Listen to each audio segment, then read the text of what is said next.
এক মাস ব্যাপী অনেক কষ্ট করে, অনেক ডিজাইন করে, অনেক প্ল্যান প্রোগ্রাম করে এরকম চমৎকার একটি কোরআনের বাগানকে সাজিয়েছে। আজকের এই প্রোগ্রামের সম্মানিত সভাপতি, প্রধান অতিথি, বিশেষ অতিথি, মঞ্চে উপবিষ্ট উলামায়ে কেরাম, কমিউনিটি লিডার্স, চট্টগ্রামের বিভিন্ন পর্যায়ের বিভিন্ন দলের সামাজিক, ধর্মীয়, রাজনৈতিক নেতৃবৃন্দ, ব্যবসায়ী ভাইয়েরা, চাকরিজীবী ভাইয়েরা, শ্রমজীবী ভাইয়েরা, ছাত্র ভাইয়েরা, পর্দার আড়ালে আমার মায়েরা এবং বোনেরা, সাংবাদিক বন্ধুরা, মিডিয়া কর্মী, ইউটিউবার্স, ভলান্টিয়ার্স, আপনাদের সবাইকে অন্তরের অন্তঃস্থল থেকে শুভেচ্ছা জানাই, মোবারকবাদ জানাই। আপনারা সবাই কেমন আছেন? সবাই ভালো আছেন? সুস্থ আছেন? দোয়া করি আল্লাহ তাআলা আপনাদের সবাইকে ভালো রাখুন, সুস্থ রাখুন, নিরাপদে রাখুন। আমরা সবাই পড়ি আমিন। সম্মানিত সুধী, হযরতুল আল্লাম শহীদ মরহুম আল্লামা দেলওয়ার হোসেন সাঈদী রাহিমাহুল্লাহ, ওনার স্মৃতি বিজড়িত আজকের এই ঐতিহাসিক প্যারেড ময়দানের তাফসিরুল কোরআনের প্রোগ্রামে সব আছে। স্টেজ আছে, শ্রোতা আছে, প্যান্ডেল আছে, মিডিয়া কাভারেজ আছে, কিন্তু আমাদের কলিজার টুকরাটা আমাদের মাঝে নাই।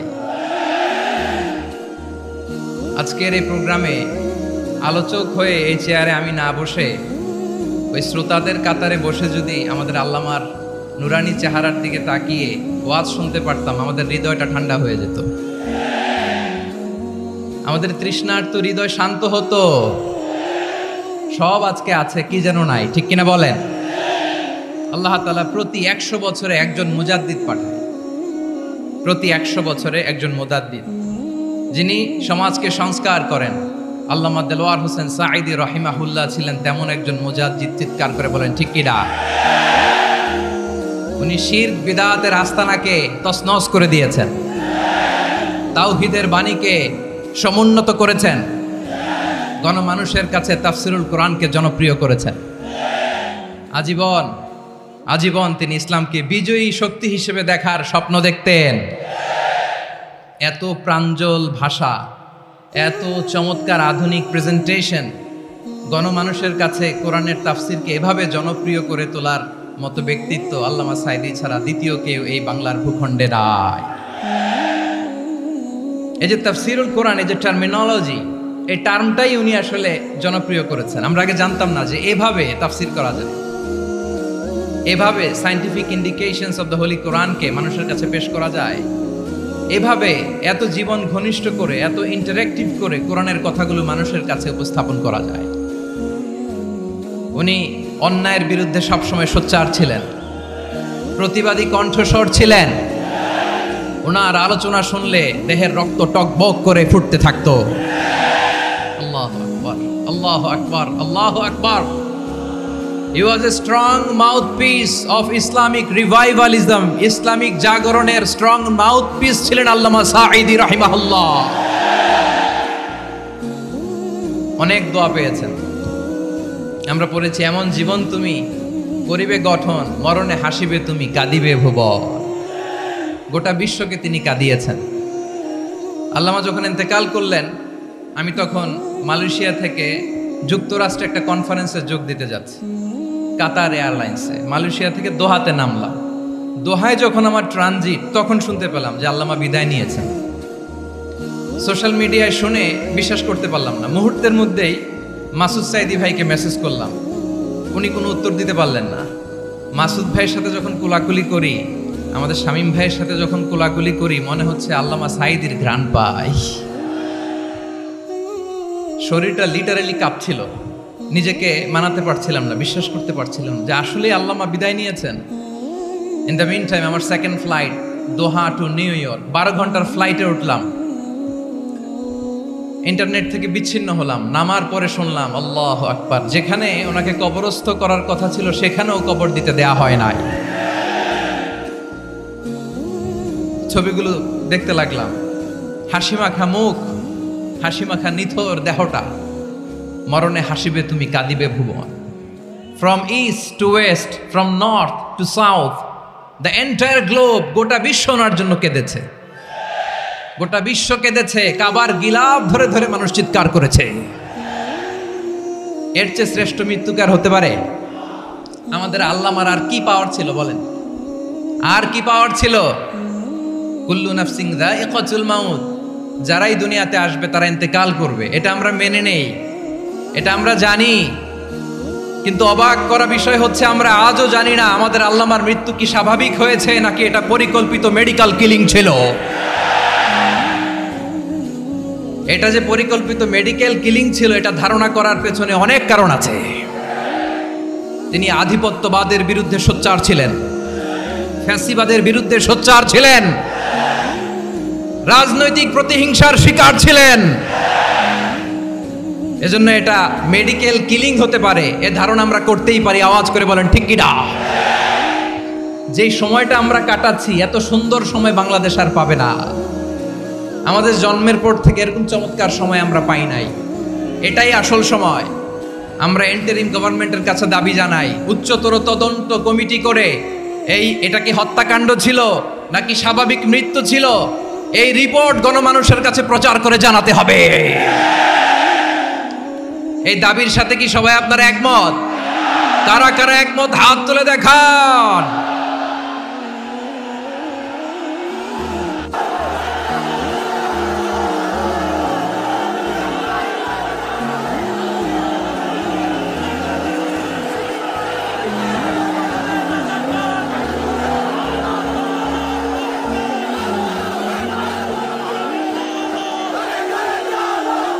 প্রিয় চট্টলাবাসী, আল্লাহ তাআলা তার এই মুখলেস গোলামকে তার জান্নাতুল ফেরদাউসের মেহমান হিসেবে কবুল করুক, তার জীবনের সকল খেদমাগুলোকে কবুল করুক, জান্নাতুল ফেরদাউসের আলা মাকামে তাকে মেহমান হিসেবে কবুল করুক। আল্লামা শহীদ দেলোয়ার হোসেন সাঈদী রাহিমাহুল্লাহ, উনি ছাড়াও এই ঐতিহাসিক ময়দানে কথা বলেছেন আল্লামা লুৎফুর রহমান রাহিমাহুল্লাহ। চলে গিয়েছেন আমাদেরকে ছেড়ে। তিনি বলতেন, ইনশাল্লাহ মিজান আবার আসবে। হুজুর আমি তো আসলাম, আপনি তো আমাদেরকে ছেড়ে চলে গেলেন। আল্লাহু আকবার, আল্লাহু আকবার, আল্লাহু আকবার। গলায় কোনো সুর ছিল না, সুর দিয়ে কথা বলতেন না, কিন্তু এত চমৎকার শব্দের বুনন, এত চমৎকার প্রেজেন্টেশন, এত চমৎকার ভাবে ঐতিহাসিক বর্ণনাগুলো তিনি উপস্থাপন করতেন। মন্ত্রমুগ্ধ হয়ে আমরা আল্লামা লুৎফুর রহমানের কথা শুনেছি। আমরা হযরতুল আল্লাহ লুৎফুর রহমান রাহিমাহুল্লাহর জন্য এই বিশাল ময়দান থেকে দোয়া করছি, আল্লাহ তাআলা তুমি তোমার এই খাদেমকে জান্নাতের মেহমান হিসেবে কবুল করে নাও। আরো অনেক আল্লামারা এখানে কথা বলেছেন, বিশেষ করে বাইতুল শরফের মরহুম পীর সাহেব হুজুর থেকে শুরু করে আরো যারা যারা তারকাতুল্য ওলামায়ে কেরাম এই চট্টগ্রামের ময়দানে কথা বলেছেন, আলো ছড়িয়েছেন। আমরা এই লক্ষ লক্ষ তাওহীদি জনতাকে নিয়ে তাদের জন্য দোয়া করছি, আল্লাহ তাআলা ওনাদের জীবনের সকল ভুল ত্রুটি ক্ষমা করে দিয়ে তাদেরকে জান্নাতুল ফেরদাউসের মেহমান বানিয়ে নিক। আমরা এই ঐতিহাসিক প্যারেড ময়দানের প্রোগ্রাম থেকে স্মরণ করতে চাই 24-এর ছাত্র নাগরিক অভ্যুত্থানে আমার যে সমস্ত ছাত্র নাগরিক ভাইয়েরা দেহের তাজা রক্ত বিলিয়ে দিয়ে নতুন বাংলাদেশ আমাদেরকে উপহার দিয়েছে। বিশেষ করে আপনাদের এই চট্টগ্রামের শহীদ ফায়সাল, শহীদ ওয়াসিম সহ সকল শহীদকে আল্লাহ তাআলা কবুল করুক। আমরা সবাই পড়ি আমিন। প্রিয় ভাইয়েরা, আমি নগণ্য একজন কোরআনের ছাত্র, এত বিশাল মঞ্চে এত বড় প্ল্যাটফর্মে কথা বলা আমার জন্য সাজে না। তারপরও আমাদের মুরব্বীরা আমাদের ডানে বায়ে বসে আছেন, ওনাদের আদেশ ক্রমে, ওনাদের অনুমতি ক্রমে কিছু কথা আজকের এই ঐতিহাসিক প্রোগ্রামে আপনাদের সামনে উপস্থাপন করার চেষ্টা করব। ওমা তৌফিক ইল্লা বিল্লাহ। প্রিয় ভাইয়েরা, 5 দিন ব্যাপী এই তাফসিরুল কোরআনের প্রোগ্রামে অনেক ওলামা হযরত কথা বলেছেন। যারা কোরআন সুন্নাহ থেকে আমাদেরকে কোরআনের কথাগুলো শোনালেন, আমরা যেন সেগুলো আমল করতে পারি, আল্লাহ আমাদেরকে তৌফিক দান করুক। শুরুতে আমাদের নিয়তটাকে খালেস করে নেওয়া দরকার। এই যে গ্যাদারিং, এই যে হিউজ শোডাউন, এগুলো যদি আমাদের নিজেদেরকে পরিবর্তন না করে তাহলে এতে কোনো লাভ নাই। জোরে বলেন ঠিক কিনা? এই প্রোগ্রাম যদি আমাদের জীবনকে পরিবর্তন করে, আমাদের চিন্তার ডিএনএ কে চেঞ্জ করে দেয়, তাহলেই চট্টগ্রামের প্যারেড ময়দান সার্থক। আসুন আমরা চিন্তাকে খালেস করে নেই। আমরা সবাই নিয়ত করি যে যতটুকু কথা আমরা কোরআনের আলোকে শুনবো, আমলের নিয়তে শুনবো ইনশাআল্লাহ। বলেন সবাই। আপনারা সবাই ঠিকঠাক আছেন তো? কখন আসছেন আপনারা? সবাই আসছেন কখন? সকালে, কেউ দুপুরে, 9টায়। আল্লাহ আল্লাহ, দুপুরের খাবার খাওয়ার সুযোগ হয়েছিল? খান নাই? রোজা রাখছেন? আহা, আমি কি দিয়ে বিদায় দেব আমার এই ভাইগুলোরে? আল্লাহ তুমি আমার ভাইগুলোরে কবুল করো। ইসলামের পক্ষের এই গণজোয়ারকে আগামীর বাংলাদেশের ইসলামের জন্য তুমি কবুল করো। যেই ভালোবাসা ইসলামের জন্য হয়, যেই গণজোয়ার কোরআনের জন্য হয়, পৃথিবীর কোনো শক্তি দিয়ে সেটাকে আটকানো যায় না। জোরে বলেন ঠিক কিনা? এজন্য গ্রাজুয়ালি, সিস্টেম্যাটিক্যালি, মেথোডোলজিক্যালি আমাদেরকে আগাতে হবে, শুধু আবেগ দিয়ে নয়। বিবেকেরও দরকার আছে না নাই? প্রিয় ভাইয়েরা, আসুন, আমাদের কথা অনেক বেশি, সময় অনেক কম। আমরা আর কাল বিলম্ব না করে মহাবিশ্বয় মহাগ্রন্থ আল কুরআন আল কারীম থেকে কিছু কথা শুনি। আমি যে টপিকটা নিয়ে আজকের ঐতিহাসিক চট্টগ্রামের প্যারেড ময়দানের তাফসিরুল কোরআন প্রোগ্রামে আলোচনা করব, সেটা হচ্ছে সূরাতু আন-নাহলের 90 নম্বর আয়াত নিয়ে কিছু কথা আমরা উপস্থাপন করবার চেষ্টা করব ইনশাআল্লাহ। আমার খুতবার শুরুতেই আপনারা মোটামুটি আন্দাজ করে ফেলেছেন যে আমি কি নিয়ে আলোচনা করব, কারণ যে আয়াতটি আমি তেলাওয়াত করেছি এই আয়াতটি প্রায়শই এই ভূখণ্ডে, এই বাংলাদেশে জুমার দিনে খতিব সাহেবরা দ্বিতীয় খুতবার শেষের দিকে পড়ে না? কি কমন পড়ছে? ইন্নাল্লাহা ইয়া'মুরু বিল আদলি ওয়াল ইহসান ওয়া ইতা'i যিল কুরবা ওয়া ইয়ানহা আনিল ফাহশাই ওয়াল মুনকারি ওয়াল বাগি ইয়া'iদুকুম লাআল্লাকুম তাযাক্কারুন। মুখস্থ আছে না সবার? আসুন আমরা এই আয়াতের সরল অর্থ, এর মর্মবাণী, এর সংক্ষিপ্ত তাফসীর সবাই মিলে আজকের এই প্রোগ্রাম থেকে উদ্ধার করার চেষ্টা করি। আপনারা মনোযোগী আছেন তো? ইনশাআল্লাহ। এই আয়াতটা অনেক কম্প্রিহেন্সিভ একটা আয়াত। সাইয়েদনা আব্দুল্লাহ ইবনে মাসউদ রাদিয়াল্লাহু তাআলা আনহু উনি বলেছেন, ইন্নাহা মিন আজমাই আয়াতিল কুরআন। এটা কোরআনের সবচেয়ে জামে মানে আয়াত। যদিও ছোট্ট আয়াত, অল্প কিছু কথামালা, কিন্তু তিনি বলতেন এটা কোরআনের সবচাইতে জামিআ মানে সবচেয়ে কম্প্রিহেন্সিভ একটা আয়াত, যেখানে কথা কম, শব্দ কম, কিন্তু এটার দোতনা, এটার আবেদন, এটার মিনিং অনেক বেশি। সুবহানাল্লাহ। এই আয়াতে আল্লাহ তাআলা বেসিক্যালি আমাদেরকে 3টা বিষয়ে আদেশ করেছেন আর 3টা বিষয়ে বারণ করেছেন, মানে নিষেধ করেছেন। আওয়াজ করে বলুন, আদেশ করেছেন কয়টা? প্রিয় চট্টলার ভাইয়েরা, আমার মতো এই যে 3 আঙ্গুল উঁচু করে বলেন, আদেশ করেছেন কয়টা? আবার নিষেধও কয়টা? মানব তো আমরা ইনশাআল্লাহ? বলেন সবাই। 3 do's and 3 don'ts, do's and don'ts। 3টা আদেশ, 3টা নিষেধ। এই 3টা আদেশ আর 3টা নিষেধের ভেতরে আল্লাহ তাআলা গোটা ইসলামী শরিয়ার মূল নির্যাসকে ঢুকিয়ে দিয়েছেন। সুবহানাল্লাহ। এই ছোট্ট একটা আয়াতে গোটা ইসলামী শরিয়ার, the gist, the cream of the creams, গোটা ইসলামী শরিয়ার মূল নির্যাসকে আল্লাহ ঢুকিয়ে দিয়েছেন। 3টা আদেশ আর 3টা নিষেধ। আসুন আমরা সরাসরি কোরআন থেকে শুনি, সবাই পড়ুন। আউযু বিল্লাহি মিনাশ শাইতানির রাজীম। বিসমিল্লাহির রাহমানির রাহিম।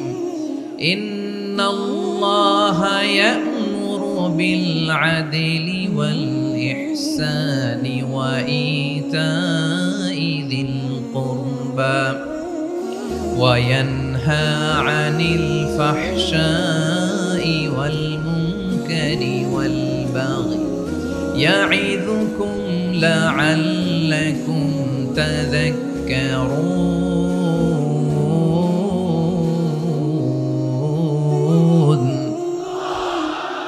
আল্লাহ তাআলা ইরশাদ করছেন, ইন্নাল্লাহা ইয়া'মুরু বিল আদলি ওয়াল ইহসান। নিশ্চয় আল্লাহ তাআলা তোমাদেরকে ন্যায় বিচারের আদেশ দেন, সদাচরণের আদেশ দেন, নিকটাত্মীয়দেরকে দানের আদেশ দেন। আদেশ কয়টা? আওয়াজ করে সবাই বলুন তো কয়টা? নিশ্চয় আল্লাহ তাআলা তোমাদেরকে ন্যায় বিচারের আদেশ দেন, সদাচরণের আদেশ দেন, তিনি তোমাদের নিকটাত্মীয়দেরকে দানের আদেশ দেন, আর তিনি তোমাদেরকে অশ্লীলতা থেকে নিষেধ করেন, মন্দ কাজ থেকে নিষেধ করেন, অবাধ্যতা সীমা লঙ্ঘন থেকে নিষেধ করেন। তিনি তোমাদেরকে উপদেশ দেন যাতে তোমরা শিক্ষা গ্রহণ করো। সুবহানাল্লাহ। উপদেশ দিচ্ছে স্বয়ং কে? তিনটা জিনিসের আদেশ। ইয়ামুরু বিল আদল, সুবিচার ন্যায় বিচারের আদেশ তিনি দেন। ইহসানের আদেশ দেন, যাতে আমরা ইহসান করি, একে অপরের প্রতি সুবিচার করি, মহানুভবতা দেখায়, অনুগ্রহ দেখায়, আর নিকট আত্মীয়দেরকে যেন আমরা দান করি। এই তিনটা আদেশ তিনি দিয়েছেন। আর কোন তিনটা জিনিস থেকে তিনি বারণ করেছেন? অশ্লীলতা, ফাহশা, মুনকার, মানে সব মন্দ আর অসৎ কাজ, এগুলো থেকে তিনি আমাদেরকে বারণ করেন। ওয়াল বাগি, অবাধ্যতা, সীমা লঙ্ঘন, এই তিনটা কাজ থেকে তিনি আমাদেরকে বারণ করেন। তিনি আমাদেরকে উপদেশ দেন, স্বয়ং আল্লাহ তাআলা আমাদেরকে উপদেশ দেন যাতে করে আমরা শিক্ষা গ্রহণ করি। সুবহানাল্লাহ পড়ে। তাহলে আসুন আমরা ধরে ধরে একটা একটা করে সামনের দিকে আগাই। আল্লাহ তাআলা প্রথমে আমাদেরকে আদেশ দিয়েছেন আদালের। ইন্নাল্লাহা ইয়া'মুরু বিল আদল। আওয়াজ করে বলুন আল আদাল। সবাই পড়ুন আল আদাল। আমরা উর্দু জানি, হিন্দি জানি, অনেকে ইংরেজিও জানি, কিন্তু আরবি শব্দগুলো আমাদের মুখ দিয়ে বেরোতে চায় না। আওয়াজ করে বলুন আল আদাল। মাশাআল্লাহ। ইন্নাল্লাহা ইয়া'মুরু বিল আদল। আল্লাহ তাআলা আমাদেরকে আদলের আদেশ দেন। আদল অনেকে না বুঝলেও আদালত শব্দটা বুঝবেন। আদালত, আদালত, আদালত বুঝেন না? যেখানে বিচার কার্যের ফয়সালা করা হয়, কোর্ট কাচারি আদালত, এটা তো ভেরি কমন। এটা শুনছেন না সবাই? আদালত, যেখানে ন্যায় বিচার হবে, সুশাসন হবে। কিন্তু ভাগ্যের কি নির্মম পরিহাস, ওখান থেকে মিথ্যা সাক্ষী দিয়ে মনমতো রায় দিয়ে দেয়া হয়। এগুলোর পরিবর্তন হওয়ার দরকার আছে না নাই? প্রিয় ভাইয়েরা, আদালত, আল আদল, ইংরেজিতে বলে জাস্টিস, ন্যায় বিচার, সুবিচার, সুশাসন, জাস্টিস, আল আদল। সব জায়গায় এই জাস্টিস থাকা দরকার। Justice should be prevailed in the society. The mission of all prophet was to uphold the justice. সব নবীর মিশন ছিল এই জাস্টিসকে, আদালকে, সুশাসন আর সুবিচারকে নিশ্চিত করা। পড়েন সুবহানাল্লাহ। And the core message of every divine scripture was to uphold justice. পৃথিবীর সব আসমানি কিতাবের মূল শিক্ষা ছিল এই জাস্টিসকে সমাজে এনশিওর করা, সুবিচার, সুশাসনকে এনশিওর করা। তাহলে প্রিয় ভাইরা, আমরা বুঝতে পারলাম আল আদল শব্দের মানে হচ্ছে ইনসাফ বা সুবিচার বা ন্যায় বিচার। এটা হচ্ছে একটা general meaning, very general meaning. আপনি যদি ইন ডেপথ বুঝতে চান, আরো ভেতরে যান, তাহলে আদল মানে হচ্ছে সমন্বয়, আদল মানে হচ্ছে ভারসাম্য, ব্যালেন্স। আদল মানে হচ্ছে মধ্যম পন্থা। সুবহানাল্লাহ পড়েন। কারণ সব সময় সমান সমান হইলেই সুবিচার হয় না। কথা কি বুঝতেছেন? ইসলামের দ্য কনসেপ্ট অফ আদল, এটা এমন আদল, এটা সব সময় সমান সমান নয়। যখন সমান সমান দেয়া দরকার, ইসলাম সমান সমান দেয়। যখন ব্যালেন্স করা দরকার, চেক এন্ড ব্যালেন্স, সমন্বয়, ভারসাম্য করা দরকার, তখন ইসলাম ভারসাম্য করে দেয়। এটার নাম আদল। সুবহানাল্লাহ। সহজ করে আপনাদেরকে বুঝাই। যেমন ধরুন, একটা পরিবারের 3 জন সদস্য, স্বামী, স্ত্রী আর সন্তান। তাদের সকালবেলার ব্রেকফাস্টে স্বামীর, সকালের নাস্তায় স্বামীর 3টা রুটি লাগে, স্ত্রীর 2টা লাগে, আর সন্তানের 1টা রুটি লাগে। এখন আমি যদি সমান সমান করে আদল করতে চাই, সবাইকে যদি 3টা করে রুটি দেই, তাহলে স্বামী বেচারার জন্য ঠিক আছে? কি বলেন? কথা কি বুঝতেছেন না কষ্ট হয়ে যাচ্ছে? যদি সমান সমানের নিয়মে আগাই, তাহলে 3টা করে যদি রুটি দেই, স্বামীর জন্য ওকে, কিন্তু স্ত্রীর জন্য 1টা বেশি হয়ে যায়। আর সন্তানের জন্য কয়টা বেশি হয়? আচ্ছা, এই তো বুঝতেছেন, মাশাআল্লাহ। আচ্ছা, 2টা করে যদি সবাই রে দেয় সমান সমান নীতিতে, তাহলে স্ত্রীর জন্য, স্ত্রী বেচারির জন্য ঠিক আছে, কিন্তু স্বামীর কয়টা কম পড়ে? আর সন্তানের বেশি হয়ে যায় কয়টা? আচ্ছা, সমান সমান নীতিতে সবাইকে যদি সকালের নাস্তার জন্য 1টা করে রুটি দেই, সন্তানের জন্য ঠিক আছে, কিন্তু স্ত্রী বেচারির কম পড়ে কয়টা? স্বামীর কম পড়ে কয়টা? 2টা। কথা কি বুঝতেছেন? আর আমি যদি স্বামীকে দেই 3টা, স্ত্রীকে দেই 2টা, আর সন্তানকে দেই 1টা, তাহলে কারো অপচয় হবে না। যার যতটুকু দরকার ঠিক ততটুকুই কাজে লাগবে। চিল্লায় বলেন ঠিক কিনা? এটাই হচ্ছে ইসলামের আদল, যেখানে যার যতটুকু দরকার তাকে সেখানে ঠিক ততটুকু দিয়ে দেওয়ার নামই হচ্ছে আদল। চিল্লায় পড়েন আল্লাহু আকবার। রব্বুল আলামিন বলেন ইউসিকুমুল্লাহু ফি আওলাদিকুম লিযযাকারি মিসলু হাযযিল উনসায়াইন। আল্লাহ তোমাদেরকে ওসিয়ত করেন, তোমাদেরকে আদেশ দেন, উত্তরাধিকার সম্পদ যখন বন্টন হবে ছেলেরা যতটুকু পাবে মেয়ে পাবে তার অর্ধেক। সুবহানাল্লাহ বলেন। দেখেন ছেলে যতদূর মেয়ে অর্ধেক, ছেলে ডবল পাবে। আপাত দৃষ্টিতে মনে হয় এখানে অবিচার হয়েছে, কিন্তু আসলে কি অবিচার হয়েছে? আপনি বিয়ের ক্ষেত্রে যান, ওইখানে আবার ছেলে মোহরানা দেয়, মেয়ে সেখানে মোহরানা পায়। তাহলে চেক এন্ড ব্যালেন্স, ভারসাম্য, ব্যালেন্স, মধ্যম পন্থা এখানে আছে না নাই? এটাই হচ্ছে ইসলামের আদল। আল্লাহ তাআলা এই আদলের আদেশ দিয়েছেন, সুবিচার, ন্যায় বিচার, সুশাসন এবং ভারসাম্যের আদেশ দিয়েছেন। প্রিয় ভাইয়েরা, একটি শান্তিময় সমাজ, একটা সমৃদ্ধ সমাজ, একটা মানবিক সমাজ যদি আমরা পেতে চাই, এই আয়াতের মধ্যে যতগুলো পয়েন্ট আছে সবগুলোর বাস্তবায়ন লাগবে। কথা বুঝতে পেরেছেন? বলেন, আওয়াজ করে বলেন, আমরা একটা শান্তির সমাজ চাই কি চাই না? আমরা একটা সমৃদ্ধ বাংলাদেশ চাই কি চাই না? আমরা একটা মানবিক বাংলাদেশ চাই কি চাই না? এই আয়াতে আল্লাহ তাআলা একটা মানবিক সমাজের রূপরেখা টেনেছেন। তার প্রথম কথা হচ্ছে ইন্নাল্লাহা ইয়ামুরু বিল আদল। আল্লাহ তাআলা তোমাদেরকে আদলের নির্দেশনা দেয়, সুবিচার, সুশাসনের নির্দেশনা দেয়। যে সমাজে আদল থাকে না সে সমাজে জুলুম মানুষের ঘাড়ে চেপে বসে। আদলের বিপরীত হচ্ছে জুলুম। আদলের বিপরীত কি? জুলুম বা জাওর, অত্যাচার, অবিচার, বৈষম্য। এই যে বৈষম্য বিরোধী ছাত্র আন্দোলন কমন পড়ছে? এই যে একজন সমন্বয়ক তো দেখা করলো আমার সাথে। জুলুম মানে হচ্ছে বৈষম্য। বৈষম্যের স্থান ইসলামে নাই, অবিচারের স্থান ইসলামে নাই, জুলুমের স্থান ইসলামে নাই। আল্লাহ তাআলা বলেন যে আমি জুলুমকে নিজের জন্য হারাম করেছি এবং তোমাদের জন্য হারাম করেছি। বিশ্বনবী ফরমান, আল্লাহ তাআলা বলেন হাদিসে কুদসিতে, ইয়া ইবাদি ইন্নী হারামতুয যুলমা আলা নাফসি ওয়া জাআলতুহু বাইনাকুম মুহাররামান ফালা তাযালামু। আমার গোলামেরা শোনো, নিশ্চয় আমি আল্লাহ তাআলা জুলুমকে আমি আমার উপরে হারাম করেছি, অনুরূপভাবে জুলুম করাকে তোমাদের উপরেও হারাম করেছি। ফলে ফালা তাযালামু, তোমরা একে অপরের সাথে জুলুম করো না। নির্দেশনাটা কার? খবরদার, জুলুমের সাথে আমাদের কোনো সম্পর্ক নাই। আল্লাহ তাআলা আদলের আদেশ দিয়েছেন, আদালতের আদেশ দিয়েছেন, সুশাসনের, ন্যায় বিচারের আদেশ দিয়েছেন। ইন্নাল্লাহা ইয়ামুরু বিল আদল। আমাদেরকে আদল প্রতিষ্ঠা করতে হবে। জুলুমের সাথে ইসলামের কোনো সম্পর্ক নাই। আল্লাহ তাআলা জালিমদের জন্য কঠিন শাস্তি প্রস্তুত করে রেখেছেন। যারা এই আদলকে ভুলুণ্ঠিত, কখন রাত কিচ্ছু জানে না, কখন দিন কখন রাত কিছু জানে না, বছরের পর বছর কেটে গিয়েছে। এক্সট্রা জুডিশিয়াল কিলিং এর কোনো হিসাব নাই, বিচার বহির্ভূত হত্যা, এনফোর্স ডিসঅ্যাপিয়ারেন্স, গুম, যেটা সবচাইতে বড় মানবতা বিরোধী অপরাধ। কত মানুষ যে গুম হয়েছে তার কোনো ইয়ত্তা নাই। যেই ফ্যামিলির সদস্য গুম হয়েছে তারা কি ওই লোকটার জন্য মাগফিরাতের দোয়া করবে নাকি সুস্বাস্থ্যের দোয়া করবে তারা নিজেরাও জানতো না, কারণ জানে না ও বেঁচে আছে না মরে গেছে।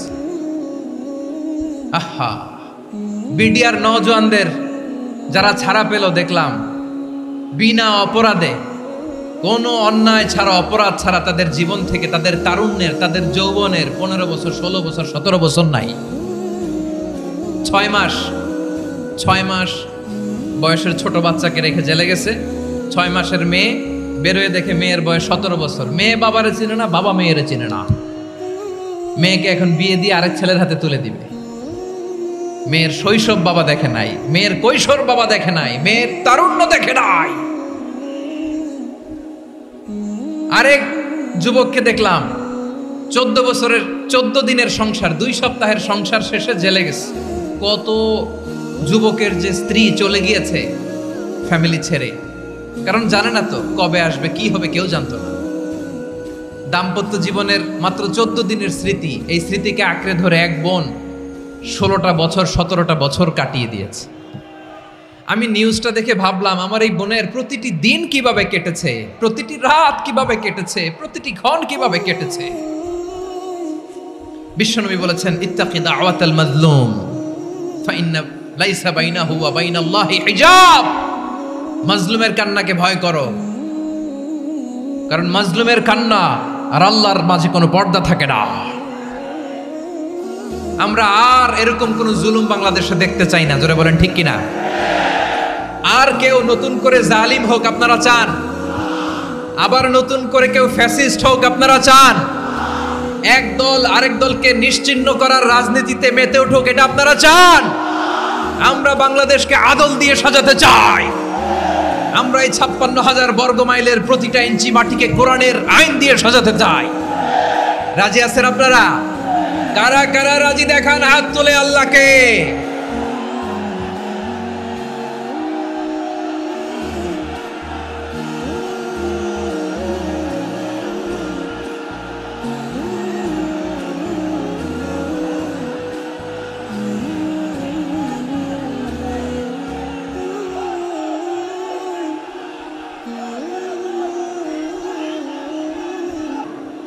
আমার প্রিয় বীর চট্টলার তৌহিদি মুসলমান, আমরা আর নতুন করে কেউ জালিম হোক এটা চাই না, নতুন করে আবার কেউ ফ্যাসিস্ট হোক আমরা চাই না, এক দল আরেক দলকে নিশ্চিহ্ন করার রাজনীতি করুক আমরা চাই না।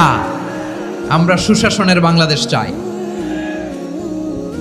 আমরা মানবিক বাংলাদেশ চাই, আমরা একটা সমৃদ্ধ বাংলাদেশ চাই, আমরা বিশ্বের বুকে সম্মান নিয়ে মাথা উঁচু করে দাঁড়াতে চাই, ঠিক কিনা বলেন? আল্লাহ বললেন, এটা যদি তোমরা চাও, একটা সমৃদ্ধ সমাজ যদি বিনির্মাণ করতে চাও, মানবিক সমাজ যদি বিনির্মাণ করতে চাও, আমি তোমাদেরকে সেজন্য প্রথমে আদালতের নির্দেশ দিলাম। ইন্নাল্লাহা ইয়া'মুরু বিল আদল, নিশ্চয় আল্লাহ তাআলা তোমাদেরকে ন্যায় বিচার সুশাসন এটার আদেশ দেন। সুবহানাল্লাহ। আদাল, ন্যায় বিচারের আদেশ আল্লাহ তাআলা কোরআনের বিভিন্ন আয়াতে দিয়েছেন। আল্লাহ তাআলা বলছেন, ইন্নাল্লাহা ইয়া'মুরুকুম আন তুআদ্দুল আমানাতি ইলা আহলিহা ওয়া ইযা হাকামতুম বাইনান নাসি আন তাহকুমু বিল আদল ইন্নাল্লাহা নি'ম্মা ইয়া'iযুকুম বিহি ইন্নাল্লাহা কানা সামিআন বাসীরা। আল্লাহ তাআলা বললেন, আল্লাহ আদেশ দিচ্ছেন, যে ব্যক্তি আমানতের হকদার তার হাতে তোমরা আমানত পৌঁছে দাও, আর যখন তোমরা বিচার কার্য করবে, বিচার ফয়সালা করবে, আদালতের সাথে করো। সুবহানাল্লাহ বলেন। ওয়া ইযা হাকামতুম বাইনান নাসি আন তাহকুমু বিল আদল, আদালতের সাথে করবা। আল্লাহ তাআলা বলেন, যারা জাজ হবে, বিচারক হবে, তাদের যদি বাদী বিবাদীর কারো সাথে শত্রুতা থাকে, কারো সাথে যদি কোনো ধরনের রেষারেষি থাকে, আল্লাহ বলেন বিচার কার্য করতে যে ওই শত্রুতা রেষারেষির কারণে আদালতের বাইরে যে অবিচার করে বিচার করো না। ওয়ালা ইয়াজরিমান্নাকুম শানাআনু কওমিন আলা আল্লা তা'দিলু ই'দিলু হুয়া আকরাবু লিত্তাকওয়া ওয়াত্তাকুল্লাহা ইন্নাল্লাহা খাবীরুম বিমা তা'মালুন। খবরদার কোন জাতির প্রতি, কোন গোষ্ঠীর প্রতি, কোন গোত্রের প্রতি আক্রোশ যেন তোমাদেরকে ন্যায় বিচার থেকে দূরে সরিয়ে না দেয়, বরং আমি আল্লাহর আদেশ হলো ই'দিলু, তোমরা আদল করো, ন্যায় বিচার করো, সুবিচার করো, সুশাসন প্রতিষ্ঠা করো। হুয়া আকরাবু লিত্তাকওয়া, এটাই তাকওয়ার সবচেয়ে কাছাকাছি। সুবহানাল্লাহ বলেন।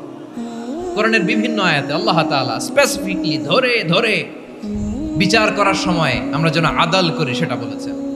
কোরআনের কোন কোন জায়গায় আল্লাহ তাআলা এই আল আদল শব্দটা ব্যবহার করেছেন। আবার একই জিনিস ইনসাফ, সুবিচার, সুশাসন, ন্যায় বিচার, ন্যায় পরায়ণতা বুঝাতে আল্লাহ তাআলা কখনো কখনো আল কিসত শব্দটা ব্যবহার করেছেন। আওয়াজ করে সবাই বলুন আল কিসত। প্রিয় ভাইরা, সবাই আওয়াজ করে আমার সাথে সাথে বলুন আল কিসত। আল্লাহ তাআলা বলেন, ওয়া ইন হাকামতা ফাহকুম বাইনাহুম বিল কিসতি ইন্নাল্লাহা ইউহিব্বুল মুকসিতিন। যখন তুমি বিচার করবে, বিশ্বনবীকে উদ্দেশ্য করে অ্যাড্রেস করে বললেন, নবী হে, ইহুদিরা কোনো বিষয়ে মীমাংসার জন্য যদি আপনার দরবারে আসে, যদি বিচার করতে হয়, খবরদার অবিচার করবেন না। ফয়সালা যেটা করবেন কিসতের সাথে করবেন, ন্যায় পরায়ণতার সাথে করবেন, কারণ ইন্নাল্লাহা ইউহিব্বুল মুকসিতিন, নিশ্চয় আল্লাহ রাব্বুল ইজ্জাত ন্যায় পরায়ণশীলদেরকে বড্ড ভালোবাসেন। সুবহানাল্লাহ বলেন। ন্যায় পরায়ণ লোকদেরকে আল্লাহ তাআলা বড্ড ভালোবাসেন। অন্য আয়াতে আল্লাহ তাআলা বলছেন, وَنَضَعُ الْمَوَازِينَ الْقِسْطَ لِيَوْمِ الْقِيَامَةِ فَلَا تُظْلَمُ نَفْسٌ شَيْئًا। আমি কিয়ামতের দিন ন্যায় পরায়ণতার মানদণ্ড স্থাপন করব, যেটাকে আমরা মিজানের পাল্লা বলি। আল্লাহ বলেন, ন্যায় বিচারের মানদণ্ড কিয়ামতের ময়দানে আমি আল্লাহ স্থাপন করব। সেদিন কারো প্রতি বিন্দু পরিমাণ, এক চুল পরিমাণ অবিচার করা হবে না, কোনো অবিচার করা হবে না। সেদিন সুশাসন হবে, সুবিচার হবে, ন্যায় পরায়ণতার সাথে বিচার হবে। আওয়াজ করে পড়েন আল্লাহু আকবার। তাহলে প্রিয় ভাইরা, যে তিনটি বিষয়ে আল্লাহ তাআলা আমাদেরকে আদেশ দিয়েছেন, তার প্রথমটা হচ্ছে আদালত, ইনসাফ, সুবিচার, ন্যায় বিচার। এটা আমরা চাই কি চাই না? বিশ্বনবী ন্যায় বিচার, ন্যায় পরায়ণতা, সুশাসন প্রতিষ্ঠিত করেন কি করেন নাই? আপনারা বিশ্বনবীর সিরাত যারা পড়েছেন, আপনি দেখবেন বিশ্বনবীর সিরাতের পরতে পরতে, বাঁকে বাঁকে, সিরাতের বাঁকে বাঁকে এই আদালতের নমুনা মেলে। সুবহানাল্লাহ বলেন। ছোট্ট একটা নমুনা রাসূল সাল্লাল্লাহু আলাইহি ওয়াসাল্লামের আসিরা আল আতরা থেকে ছোট্ট একটা নমুনা আপনাদের খেদমতে এখানে উপস্থাপন করি। বিশ্বনবী সাল্লাল্লাহু আলাইহি ওয়াসাল্লাম মক্কা বিজয় করলেন ৮ম হিজরিতে। মক্কা বিজয় শেষের দিনই কয়েক সপ্তাহ মক্কাতে অবস্থান করলেন। ইন দ্য মিন টাইম মক্কার একটা ভেরি প্রেস্টিজিয়াস এন্ড ডিগনিফাইড ফ্যামিলির নারী চুরিতে ধরা পড়ল। কিসে ধরা পড়ল? সবাই বলেন কিসে? আমাদের সমাজে আসেনি এটা? আছে? ছোট না বড়? হ্যাঁ, হিসাব করে শেষ করা যায় না। ৩.৫ লাখ কোটি টাকা নাই উন্নয়ন প্রকল্পের নামে। উন্নয়ন প্রকল্পের নামে ৩.৫ লাখ কোটি টাকা নাই। ৩.৫ লাখ কোটি টাকা লিখতে পারবেন আপনি? এক টানে লিখতে পারবেন? বুঝতেছেন কত বড় সংখ্যা? হ্যাঁ, বনু মাখজুমিয়া গোত্রের এক নারী মক্কায় চুরিতে ধরা পড়ল। বলেন তো, চুরি করলে বিধান কি? কি কাটতে হবে? চুরির বিধান হলো হাত কেটে দাও। তাও সেটা গোপনে নয়, প্রকাশ্যে জনসম্মুখে হাত কেটে দাও। বনু মাখজুমিয়া গোত্রের নারী যখন চুরিতে ধরা পড়লো, সাহাবারা চিন্তায় পড়ে গেলেন। সবেমাত্র মক্কার লোকেরা কালিমা পড়ে মুসলমান হয়েছে, ইসলামের আইন কানুন তেমন জানে না, ইসলামী শরিয়ার সাথে বেশি পরিচিত নয়। এখন যদি বিশ্বনবী চুরির যেই বিধান এটা যদি কায়েম করে হাত যদি কেটে দেয়, না জানি মক্কার লোকেরা আবার বিগড়ে যায়, না জানি মক্কার লোকেরা আবার মুরতাদ হয়ে যায়, না জানি মক্কার লোকেরা ইসলাম থেকে দূরে সরে যায়। চলো চলো, সাহাবীরা মিলে পরামর্শ করলেন, চলো বিশ্বনবীর কাছে যে বলি, ও নবী, শুধু কেবলমাত্র একমাত্র এই নারীর জন্য চুরির হাত কাটার বিধানটা আপনি একটু থামিয়ে দেন। চুরির হাত কাটার যে বিধান এখানে একটু রহিত করে দেন, বাকিগুলা কইরেন মদিনাতে যে চলবে, কিন্তু মক্কায় এবারের জন্য মাফ করে দেন। কিন্তু কে বলবে? এই যে পরামর্শ, সাজেশন, এটা কে দিবে বিশ্বনবীর কাছে? সাহাবারা চিন্তায় পড়ে গেলেন। আল্লাহর নবীর সামনে দাঁড়িয়ে আল্লাহর দেয়া হুদুদ, আল্লাহর দেয়া বিধান থামিয়ে দেওয়া, মাফ করে দেওয়া, এই কথা বিশ্বনবীর সামনে বলার সাহস তো কেউ রাখে না। কেউ কেউ বলল, বিশ্বনবীর পালক পুত্র যায়েদ বিন হারেসার সন্তান উসামারে বিশ্বনবী নাতির মতো আদর করে, বড্ড বেশি ভালোবাসে উসামারে। এজন্য সাহাবারা উসামাকে বলতো হিব্বু রাসূলিল্লাহ, বিশ্বনবীর ভালোবাসা। কি বলতো? সাহাবীরা বললেন, বিশ্বনবীর ভালোবাসা হিব্বু রাসূলিল্লাহ, উসামারে পাঠাও। উসামারে বিশ্বনবী নাতির মতো স্নেহ করে, মায়া করে, ভালোবাসে। আমরা পারবো না, উসামা পারবে। সবাই মিলে ফুলিয়ে ফুসিয়ে ওসামাকে, ছোট্ট ওসামাকে রাজি করালো। ওসামা, এমন এমন কথা যে তুমি বিশ্বনবীর কাছে বলতে হবে, পারবা নাকি? ওসামা বলে, পারবো। সাইয়েদনা ওসামা রাদিয়াল্লাহু তাআলা আনহু তরুণ সাহাবী বিশ্বনবীর কাছে গেলেন, যে বললেন, নবী, বনু মাখজুমিয়া গোত্রের এক নারী চুরিতে ধরা পড়েছে, এবারের জন্য কি এই মহিলাটারে মাফ করে দিলে হয় না? এবারের জন্য একটু ক্ষমা করা যায় না নবী? বিশ্বনবী বলেন, আতাশফাউ ফি হাদ্দিম মিন হুদুদিল্লাহ, তোমার এত বড় সাহস উসামা, তুমি আল্লাহর হাত, আল্লাহর দেয়া বিধান, এটার ব্যাপারে সুপারিশ করতে এসেছো? তোমরা কি জানো তোমাদের আগে যত কওম, যত গোত্র, যত জনপদ ধ্বংস হয়েছে তার কারণ ছিল তাদের মধ্যে গরিবরা অন্যায় করলে তারা বিচার করত, আর ধনীরা অন্যায় করলে তারা মাফ করে দিত। খবরদার! ওয়া আইমুল্লাহ লাউ আন্না ফাতিমাতা বিনতি মুহাম্মাদিন সারাকাত লাকাতা মুহাম্মাদুন ইয়াদাহা। বিশ্বনবী বললেন, ওরে ওসামা, বানু মাখজুমিয়ার ওই প্রেস্টিজিয়াস এন্ড ডিগনিফাইড ফ্যামিলির মেয়ে তো দূর কি বাত, অনেক দূরের কথা। জেনে রেখো ওসামা, আমার কলিজার টুকরা নয়নের পুটুলি ফাতেমাও যদি মক্কার জমিনে আজকে এই চুরির দায়ে ধরা পড়তো, আমি বিশ্বনবী মুহাম্মাদুর রাসূলুল্লাহ ধরে ফাতেমার ডান হাতটা কেটে দিতে এক বিলম্ব দেরি করতাম না। ইন্নাল্লাহা ইয়া'মুরু বিল আদল, আমাদেরকে জাস্টিস শিখায়। পশ্চিমারা আমাদেরকে ইনসাফ শিখায়, আমাদেরকে সুশাসন শিখায়। আর ইনসাফ, সুশাসন, ন্যায় বিচার, সুবিচার, জাস্টিস কারে বলে বিশ্বনবীর বায়োগ্রাফি থেকে জেনে নাও। এই ছিল বিষ্ণু ইসা ইসলামের আদালতের নমুনা। আপনি যদি সাইয়েদনা ওমর ফারুকের জীবনের দিকে তাকান, এমন কঠোর, এমন বীর সেনানী ছিলেন। সাইয়েদনা ওমর ফারুক যদি রাস্তার এই মাথা দিয়ে হাঁটা শুরু করতেন, শয়তান ওমর ফারুককে দেখলে ওই রাস্তা রেখে দিয়ে অন্য রাস্তা দিয়ে হাঁটতো। সুবহানাল্লাহ। ওমর ফারুক রাদিয়াল্লাহু তাআলা আনহু কি পার্সোনালিটি ছিল, কি পার্সোনালিটি! আমাদের এলাকায় ছোট বাচ্চারা রাতে ভাত খেতে চায় না, আমার মেয়েটাও খেতে চায় না। এই এটা দিব, ওইটা দিব, আজকে মাহফিলে আসার সময় বলে দিছে লিস্ট করে এটা এটা আনতে হবে। তো ছোট্ট বাচ্চাদের অনেক বায়না থাকে, ওরা রাতে খেতে চায় না। তো মায়েরা বিভিন্ন ভয় দেখায়, এই বাঘ আসবে, বাঘ আসবে খাও, এই ভূত আসবে, ভূত আসবে খাও। আপনারা কি বলেন চট্টগ্রামে? কি আসবে? হ্যাঁ, ভূত, ভূত, ভূত আসবে, বাঘ আসবে, খাও খাও খাও, তাড়াতাড়ি খাও। তো বাচ্চারা এগুলো শুনে ভয়ে খেতে শুরু করে।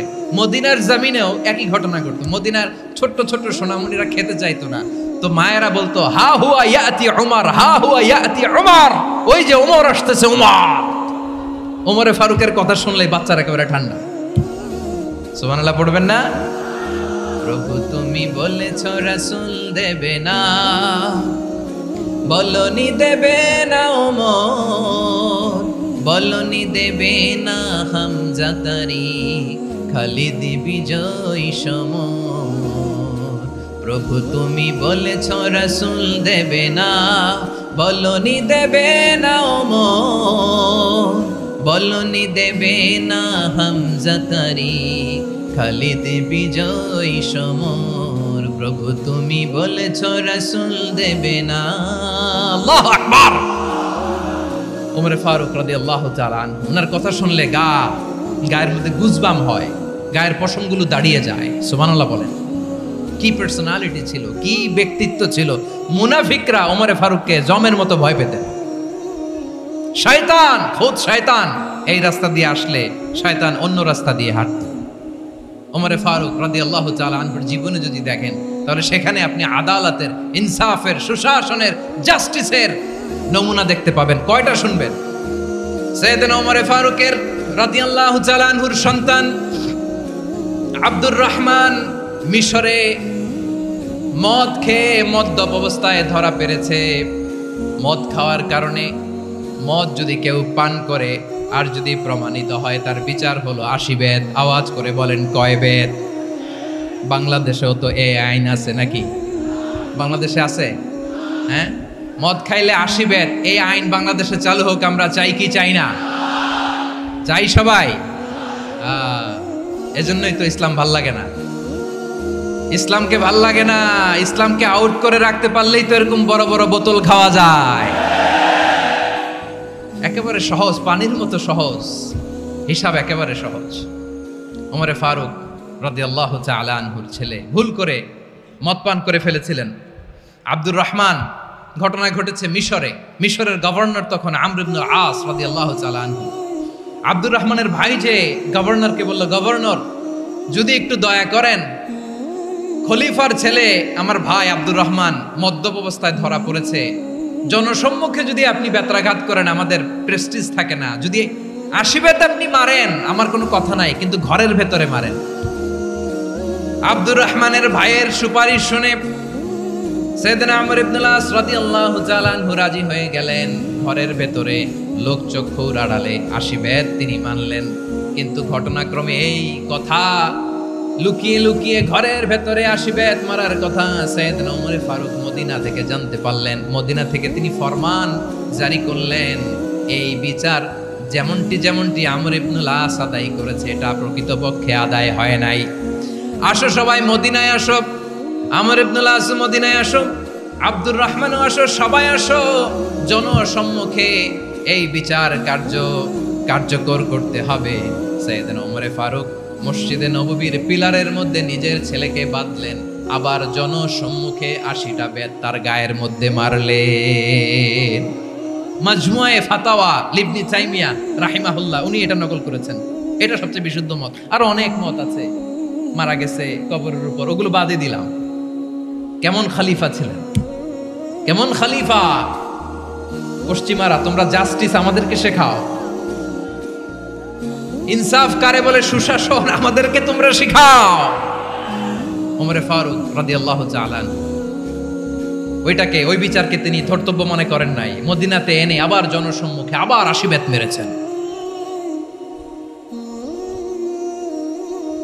মিশরে ওমর ফারুক রাদিয়াল্লাহু তাআলা আনহু আমর ইবনে আসকে গভর্নর করে পাঠালেন। সেখানে আমর ইবনে আসের ছেলে একটা প্রতিযোগিতায় রানার আপ হয়েছে। এক মিশরি সেখানে চ্যাম্পিয়ন হয়েছে। রানার আপ বুঝতে পেরেছেন তো? রানার আপ সেকেন্ড হয়েছে, এক মিশরি হয়েছে চ্যাম্পিয়ন প্রথম। কিন্তু গভর্নরের ছেলে ও জিততে পারে নাই। ও রাগে ওই মিশরির গায়ের মধ্যে কয়েকটা লাঠি দিয়ে বাড়ি মেরেছে। মিশরি যে মদিনাতে ওমর ফারুকের কাছে বিচার দিলেন, আপনার গভর্নরের ছেলে অন্যায়ভাবে আমার গায়ে হাত তুলেছে। সাইয়েদনা ওমর ফারুক আবার ফরমান জারি করলেন, আসো মদিনাতে আসো। মিশরীকে ডাকলেন। ওই মিশরের গভর্নর আমর ইবনে আস রাদিয়াল্লাহু তাআলা আনহুকে ডাকলেন, তার ছেলেকেও ডাকলেন। সবাই বসে রইল। আমর ইবনে আস রাদিয়াল্লাহু তাআলা আনহু মাথা নিচু করে বসে আছেন, লজ্জায় কাচুমাচু। হায় হায়, আজকে আমার ছেলের কারণে আমিরুল মুমিনিন খলিফাতুল মুসলিমিন ওমর ফারুকের কাছে আমি জনসম্মুখে লজ্জিত হচ্ছি।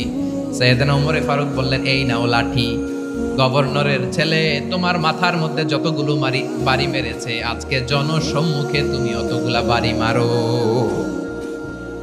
মিশরি বলে, থাক, আপনি যে ডেকে আনছেন সবার সামনে এটা বলছেন, এতেই আমি খুশি। আল্লাহু আকবার! আপনার মহানুভবতা দেখে আমি খুশি, আর অপমানের দরকার নাই। ওমর ফারুক বলে, না, খবরদার, এই কথা মিশরি তুমি বলো না, মারো, যতগুলা বাড়ি মেরেছে মারো। বাধ্য হয়ে মিশরি আমর ইবনে আসের সামনে ওনার কলিজার টুকরা সন্তানের মাথার মধ্যে বাড়ি মারতে আরম্ভ করলেন। ঠিক যতগুলা বাড়ি গভর্নরের ছেলে আমর ইবনে আসের ছেলে মিশরির গায়ে মেরেছিল, মাথায় মেরেছিল, মিশরি গুনে গুনে ততটা মারলেন। এই দৃশ্য দেখে ওমর ফারুক রেগে মেগে আগুন, রাগের চোটে রাগ সামলাতে না পেরে আর নিজেকে সামলাতে না পেরে মিশরিরে বললেন, ছেলেরে মারা শেষ হয়ে গেলে এবার বাবার টাক মাথার মধ্যে কয়েকটা বাড়ি মার। রাগের চোটে, আউট অফ অ্যাঙ্গার, রাগের চোটে যে আমার পাঠানো গভর্নর আমর ইবনে আস তার ছেলেকে কেন আদব তারবিয়া কেন শিক্ষা দিতে পারে না। ছেলেরে মারা হইলে এবার আমর ইবনে আসের মাথার মধ্যে দুইটা মারো। এটা রাগে বলেছেন, এটা শাস্তি হিসেবে না। সুবহানাল্লাহ পড়ে। তোমরা আমাদেরকে সুশাসন শিখাও, আমাদেরকে সুশাসন শিখাও। বিশ্বনবী বলেন, আদল এটা যেন তেন বিষয় না, এটা দিয়েই মানবিক সমাজ গড়তে হবে।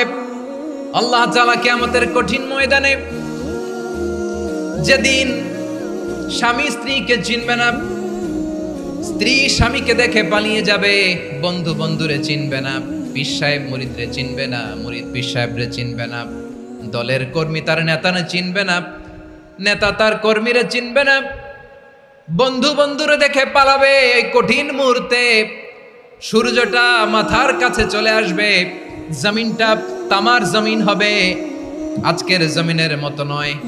মানুষ ঘর্মাক্ত, ক্লান্ত, শ্রান্ত মাথার মগজগুলো কানের ছিদ্র আর নাকের ছিদ্র দিয়ে বেয়ে বেয়ে পড়বে। বিশ্বনবী ফরমান, কিয়ামতের ওই কঠিন ময়দানে 7 শ্রেণীর ব্যক্তিকে রব্বুল আলামিন তার আরশের নিচে ছায়া দিবেন। তার মধ্যে প্রথম শ্রেণীর ব্যক্তি হলো ইমামুন আদিল। ইমামুন আদিল, ন্যায়পরায়ণ শাসক, যে ইনসাফের সাথে বিচার করে, যে জাস্টিস সমাজে সার্ভ করে, যে সুশাসন নিশ্চিত করে, ওই ইমামুন আদিল। আদিল শব্দটা বুঝছেন না? ইন্নাল্লাহা ইয়া'মুরু বিল আদল। পাইছেন? আদিল। 7 শ্রেণীর ব্যক্তিকে আল্লাহ তাআলা সুশীতল আরশের নিচে ছায়া দিবেন, যেদিন তার দেয়া ছায়া ছাড়া কোনো ছায়া থাকবে না। এর প্রথম হচ্ছে ইমামুন আদিল, ন্যায়পরায়ণ শাসক। চিল্লায় বলেন সুবহানাল্লাহ। আবার বিশ্বনবী বললেন, ইন্নাল মুকসিতিনা ইনদাল্লাহি আলা মানাবিরা মিন নূর আন ইয়ামিনির রহমান। কিয়ামতের দিন যারা ন্যায় পরায়ণ হিসেবে আল্লাহর সামনে দাঁড়াবে, কিয়ামতের দিন রব্বুল আলামিন তার আরশের ডান দিকে ওই ন্যায় পরায়ণ লোকদের জন্য আরশের ডান দিকে একটা নূরের মিম্বারে তাদেরকে বসার সুযোগ করে দিবে। আল্লাহর আরশের ডান দিকে ন্যায় পরায়ণ লোকদের জন্য আল্লাহ তাআলা নূরের মিম্বার বানাবে। 4টেখানি কথা মনে করেছেন? আল আদাল, জাস্টিস। ইন্নাল্লাহা ইয়া'মুরু বিল আদল। আল্লাহ তাআলা এই আদালতের নির্দেশনা দেয়, সুবিচার, সুশাসন। প্রিয় ভাইয়েরা, এটা আমরা বাংলাদেশে চাই কি চাই না? এই যে অরাজকতা, এই যে অন্যায়, এই যে জুলুম, এই যে ইনকনসিস্টেন্সি সমাজের অসঙ্গতির প্রধান কারণ জাস্টিস নাই, সুবিচার নাই, সুশাসন নাই। শেষবারের মতো আওয়াজ করে বলেন তো, আমরা বাংলাদেশে আদল চাই কি চাই না? তাহলে প্রথম নির্দেশনা শেষ। আল্লাহ তাআলা তোমাদেরকে আদলের আদেশ দেন। এরপরে আল্লাহ বললেন, আমি তোমাদেরকে ইহসানের আদেশ দেই। ইন্নাল্লাহা ইয়া'মুরু বিল আদলি ওয়াল ইহসান। আমি তোমাদেরকে যেমনি আদলের নির্দেশনা দেই, তেমনি ভাবে তোমাদেরকে ইহসানের নির্দেশনা দেই। ইহসান, আওয়াজ করে সবাই বলেন তো ইহসান। সবাই বলেননি? সবাই বললে এতটুকু আওয়াজ হবে আমি বিশ্বাস করি না। আওয়াজ করে বলুন আল ইহসান। ইহসান মানে কারো প্রতি সফট হার্টেড হওয়া, মহানুভব হওয়া, অনুগ্রহ পরায়ণ হওয়া, অনুগ্রহশীল হওয়া, একে অপরের প্রতি দয়াদ্র হওয়া। একে অপরের প্রতি দয়াদ্র, অনুগ্রহশীল হওয়া ছাড়া মানবিক সমাজ কশিনকালেও গঠন করা সম্ভব না। প্রিয় ভাইয়েরা, সুন্দর আচরণ দিয়ে, ইহসান দিয়ে যা জয় করা যায়, নরম আচরণ দিয়ে যেটা অর্জন করা যায়, কঠোরতা দিয়ে সেটা পারা যায় না।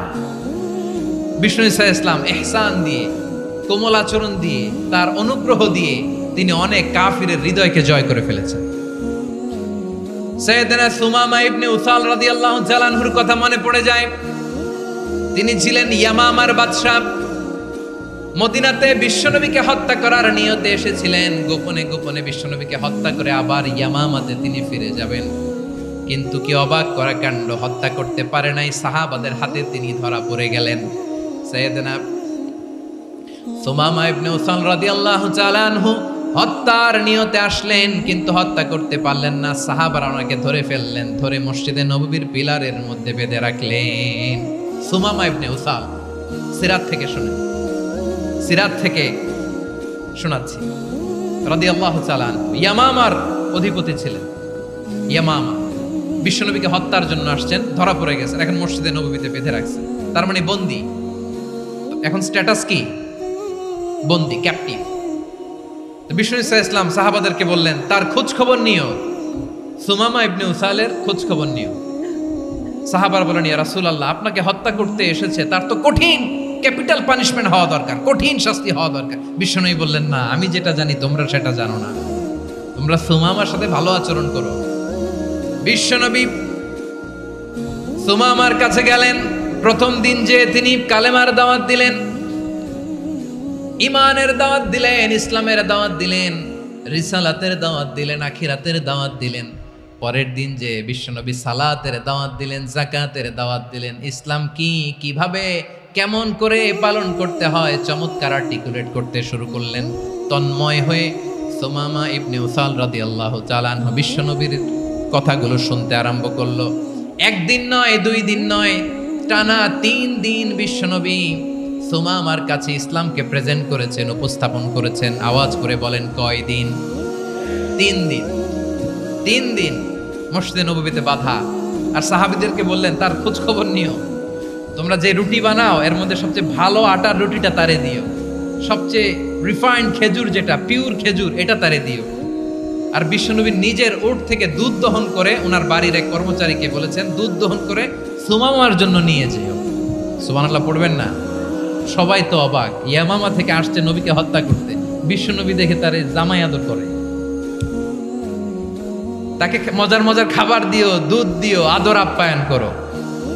একদিন নয়, 2 দিন নয়, টানা 3 দিন বিশ্বনবী এভাবে সুমামার কাছে যেয়ে যেয়ে ইসলামকে প্রেজেন্ট করতে আরম্ভ করলেন, ইসলামকে উপস্থাপন করতে শুরু করলেন।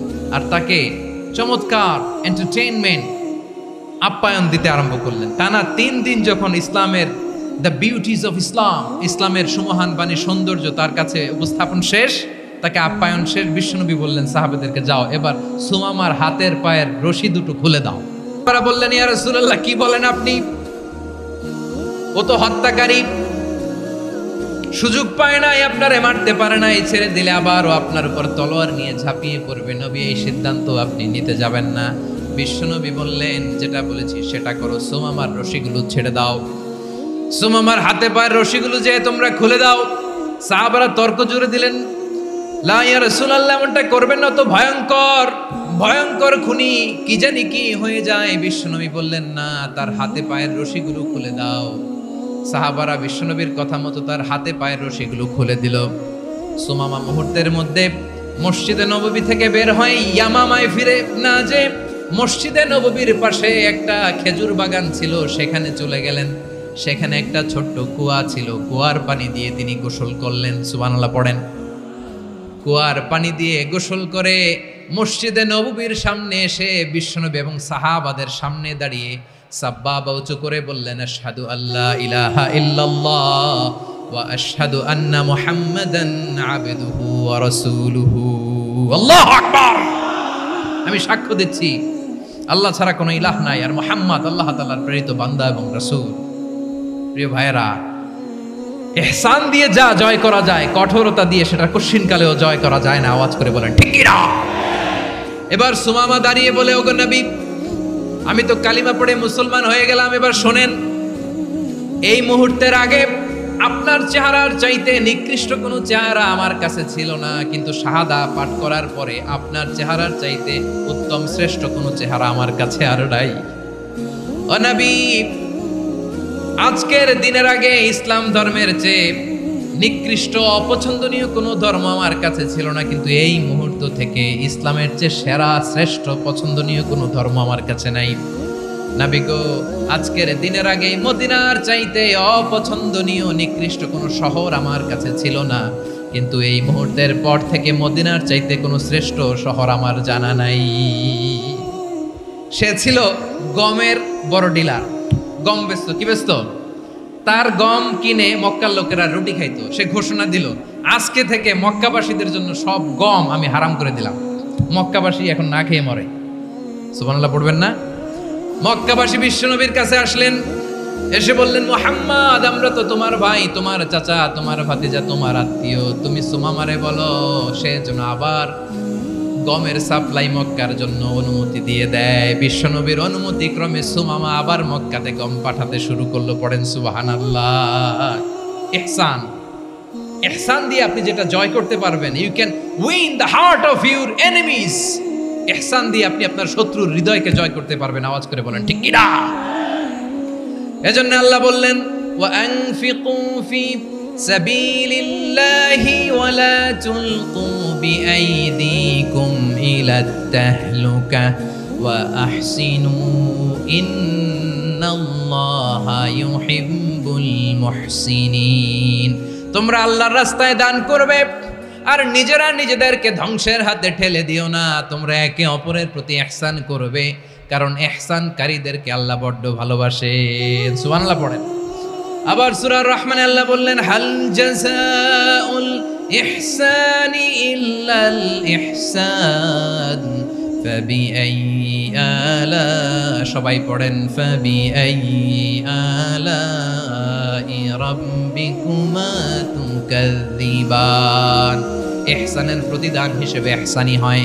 বিশ্বনবী সুমামার প্রতি যেমন ইহসান করেছেন, সুমামাও ঠিক তেমন ইহসান ফিরিয়ে দিয়েছে। ঠিক কিনা বলেন? তাহলে 1 নম্বরে হচ্ছে আদ, ন্যায় বিচার। 2 নম্বরে সবাই বলেন ইহসান, সদাচরণ। ইহসান 2 ধরনের প্রিয় ভাইরা, ইহসান ফিল ইবাদা, ইহসান ফিল মুআমালা। ইহসান ফিল ইবাদা হচ্ছে একাগ্র অনুভবে ইবাদতে ডুব দেওয়া, এর নাম ইবাদতের ইহসান। সুবহানাল্লাহ পড়ে। বিশ্বনবী বলেন ইহসান মানে কি জানো নাকি? হাদিসে জিবরিলে সাইয়েদনা জিবরিল আলাইহিস সালাম বিশ্বনবীকে বললেন আখবিরনি আনিল ইহসান। নবী আমাদেরকে বলেন ইহসান মানে কি? বিশ্বনবী বললেন আনতা আবুদাল্লাহা কাআন্নাকা তারাহু ফাইন লাম তাকুন তারাহু ফাইন্নাহু ইয়ারাক। ইহসান মানে হলো এমন ভাবে তুমি আল্লাহর সামনে নিজেকে উজাড় করে ইবাদত করবে, তুমি ভাববে তুমি আল্লাহকে দেখতে পাচ্ছ। আর এটা যদি ভাবা তোমার জন্য কঠিন হয়ে যায়, অন্তত এতটুকু তুমি ভাববা যে আল্লাহ তোমাকে দেখতে পাচ্ছেন। ঠিক কিনা বলেন? আমার বীর চট্টলার ভাইয়েরা, কেউ যেটা দেখে না সেটা দেখে কে? এই বিশ্বাস হৃদয়ের মধ্যে আছে? নামাজে যখন দাঁড়ান এই ফিলিংসটা আনা যাবে? হ্যাঁ, এশার সালাত তো এখনো হয় নাই না? আলোচনা শেষে এশার সালাত এখানে অনুষ্ঠিত হবে, তাই না? আচ্ছা বলুন তো, আমরা এশার সালাত পর্যন্ত বেঁচে থাকবো এই গ্যারান্টি আছে কার কার? হাত তোলেন। কয়েকজন হাত তুলছে পেছনে, না বুঝে তুলে ফেলছে। এশা পর্যন্ত যে আমরা হায়াত পাবো কোনো গ্যারান্টি আছে? সবাই আওয়াজ করে বলেন গ্যারান্টি আছে? গ্যারান্টি নাই। এজন্য বিষ্ণু ইসলাম বলেছেন এমন ভাবে নামাজে দাঁড়াও, ইবাদত করো, মনে করো হতে পারে এটাই আমার জীবনের শেষ নামাজ। পারফর্ম দ্য সালাহ as if this is your last and final prayer. এমন ভাবে সালাতে দাঁড়াও, ভাবো হতে পারে এটাই তোমার জীবনের শেষ নামাজ। এমন ভাবে নামাজে দাঁড়াও, ভাবো এটাই শেষ নামাজ। তাহলে নামাজে একাগ্রতা বাড়ায় দিবে কে? ফলে ইবাদতের ইহসান আমাদের অর্জিত হবে। আর মুআমালাতে ইহসান হলো, বিশ্বনবী বলেন ইন্নাল্লাহা তাবারাকা ওয়া তাআলা কাতাবাল ইহসানা আলা কুল্লি শাই ফাইদা কাতালতুম ফাআহসিনুল কিতলা ওয়া ইযা যাবাহতুম ফাআহসিনুদ যাবহা ওয়ালিউহিদ্দা আহাদুকুম শাফরাতাহু ওয়ালিউরিহ যাবিহাতাহু। ইহসান 2 ধরনের। আওয়াজ করে বলতে হবে কয় ধরনের? সবাই বলুন আওয়াজ করে, কয় ধরনের? একটা হচ্ছে ইহসান ফিল ইবাদা, ইবাদতে ইহসান। ইবাদতে ইহসান কি? একাগ্র অনুভব দিয়ে ইবাদত করা, মন প্রাণ দিয়ে ইবাদত করা। আর মুআমালাতে ইহসান কি? সব কাজে, দৈনন্দিন কাজে, কর্মে, সামাজিক অ্যাক্টিভিটিতে কোমলতা প্রদর্শন করা, অনুগ্রহের সাথে সবকিছু করা। আল্লাহ তাআলা ইন্নাল্লাহা তাবারাকা ওয়া তাআলা কাতাবাল ইহসানা আলা কুল্লি শাই, তিনি সব কিছুর ব্যাপারে ইহসানকে আবশ্যক করেছেন। সবকিছু, মুমিনের সব কাজে ইহসানের পরশ থাকবে। ওয়া ইযা কাতালতুম ফাহসিনুল কিতলা। বিষ্ণুই বলেন তুমি যখন কাউকে হত্যা করো ইহসানের সাথে করো। সুবহানাল্লাহ পড়বেন না? যখন হত্যা করো তখনও ইহসানের সাথে। আচ্ছা হত্যা করবো আবার ইহসান আসবে করতে করে, তো মেরেই ফেলবো আমি। আল্লাহ, ও ভাই একজন খুন করেছে, খুনি, রাষ্ট্রীয় আইনে তার শাস্তি হয়েছে ডেথ পেনাল্টি, মৃত্যুদণ্ড। এখন মৃত্যুদণ্ড দেখে আপনি যেমনে মন চায় তেমনে মারবেন লোকটারে? ওর নাক কেটে ফেলতে পারবেন? ওর কান কাটতে পারবেন? ওর চোখ উপড়ে ফেলতে পারবেন আপনি? যেমন মন চায় তার অঙ্গহানি করা যাবে না। ইহসানের সাথে তাকে হত্যা করো। সুবহানাল্লাহ, this is Islam, this is the true essence of Islam. ওয়া ইযা যাবাহতুম ফাহসিনুয যাবহা, যখন জবাই করবে তখনও ইহসানের সাথে জবাই করো। করব জবাই, ওইখানেও নাকি ইহসান। আচ্ছা কুরবানির দিন আমরা পশুগুলোরে কি করি বলেন সবাই আওয়াজ করে? জবাই। জবাই মানে তো এটার মেরেই ফেলতেছি, একটু পরে তো টুকরো টুকরো করে গোশতগুলো খাবো, এটা তো খাবো, এটা তো মেরেই ফেলবে। বিষ্ণু বলে না, জবাইয়ের মধ্যেও মুমিনের জবের ভেতরেও ইহসানের পরশ থাকা চাই। যখন জবাই করবে প্রাণীটাকে হাত পা টাইট করে বেঁধে নাও, ছুরিটাকে শার্পেন করে নাও, ধারালো করে নাও, যাতে অল্প সময়ে জবাইটা হয়ে যায়, প্রাণীটা যাতে কম কষ্ট পায়। সুবহানাল্লাহ পড়ে। দিস ইজ কল্ড ইহসান। ইহসান আল্লাহ তাআলা যেমনি আদলের আদেশ করেছেন, ন্যায় বিচার, জাস্টিস এনশিওর করতে বলেছেন, সমাজে ইহসানের ব্যবহার, ইহসানের অনুশীলন তিনি করতে বলেছেন। এজন্য মুমিনের প্রতিটি কাজে, আমার চট্টগ্রামের ভাইয়েরা আমার দিকে তাকান, খেয়াল করে শুনুন, মুমিন জীবনের প্রতিটি কাজে ইহসানের পরশ থাকা চাই। আমরা যেন আমাদের পরিবারের প্রতি ইহসান করি, আমরা যেন আমাদের কর্মচারীদের প্রতি ইহসান করি, আমরা যেন আমাদের কলিগদের প্রতি ইহসান করি, আমরা যেন আমাদের ভাইদের প্রতি ইহসান করি। মুমিন জীবনের প্রতি কাজে ইহসানের পরশ থাকার দরকার আছে না নাই? কথা বুঝতে পেরেছেন? তাহলে আল্লাহ তাআলার 3টা আদেশ ছিল, কয়টা গেল? ভুলে গেছে, ভুলে গেছে চট্টগ্রাম। 3টা আদেশের মধ্যে কয়টা বললাম? প্রথমে কি ছিল? আদল। 2 নম্বরে, 3 নম্বরে রব্বুল আলামিন বললেন ওয়া ইতা ইদিল কুরবা, নিকটাত্মীয়দেরকে দান করো, নিকটাত্মীয়দেরকে দাও, যারা তোমাদের ব্লাড কানেকশনের আত্মীয় তাদেরকে তোমরা দাও। এখানে জেনারেলি বললেন দাও, কি দিব সেটা তিনি এখানে বলেন নাই, সেটা তিনি সূরাতুল ইসরার মধ্যে বলেছেন। আল্লাহ বলেন ওয়া আতিযাল কুরবা হাক্কাহ, নিকটাত্মীয়দেরকে তাদের অধিকার, তাদের প্রাপ্য তোমরা বুঝিয়ে দাও। দেখেন, একটা শান্তির সমাজ, একটা সমৃদ্ধ সমাজ, একটা মানবিক সমাজ গঠনের জন্য আল্লাহ তাআলা বেশি না, মাত্র 3টা অর্ডার, 3টা ভার্ডিক্ট তিনি জারি করেছেন। 1 নাম্বার সুশাসন, ন্যায় বিচার। 2 নাম্বার ইহসান। 3 নাম্বার নিকটাত্মীয়, যারা কাছের, তোমার ভেরি ক্লোজ রিলেশনশিপে আছে, তাদেরকে দাও। দাও, দিলে বাড়িয়ে দেয় কে? অনেকে দিতে চায় না, কৃপণতা করে। দিলে বাড়ায় দেয় কে? ও মিয়া, মদিনার মধ্যে সবচাইতে গরিব সাহাবী ছিল বেলাল রাদিয়াল্লাহু তাআলা আনহু। ওনার এন্টায়ার অ্যাসেট, সম্পদের পরিমাণ কতদূর জানেন? একটা লুঙ্গি। বেলাল রাদিয়াল্লাহু তাআলা আনহু, ওনার টোটাল ওয়েলথের এস্টিমেশন হচ্ছে মাত্র একটা লুঙ্গি। একটা লুঙ্গি, টোটাল ওয়েলথ এস্টিমেশন, টোটাল সম্পদের পরিমাণ বেলাল রাদিয়াল্লাহু তাআলা আনহুর কি ছিল? কথা বোঝে নাই বোধহয়, কি ছিল? ওই বেলাল রাদিয়াল্লাহু তাআলা আনহুকে বিষ্ণু ইসলাম বলেছেন আনফিক ইয়া বেলাল, ও বেলাল তুমিও দাও। ওয়ালা তাখশা মিন যিল আরশি ইখলালা, আরশের অধিপতির তো কোনো ঘাটতি নাই, তুমি দিলে ওই আল্লাহ তোমারে বাড়ায় দিবে। এজন্য আমার প্রিয় ভাইয়েরা, দিলে কমে না, দিলে বাড়ে। অনেকে ধরে রাখে, নতুন কিছু নিতে পারে না, হাত দিয়ে যেটা ধরে রেখেছেন এটা দিয়ে দেন, বড় একটা ধরার সুযোগ পাবেন। জোরে বলেন ঠিক কিনা?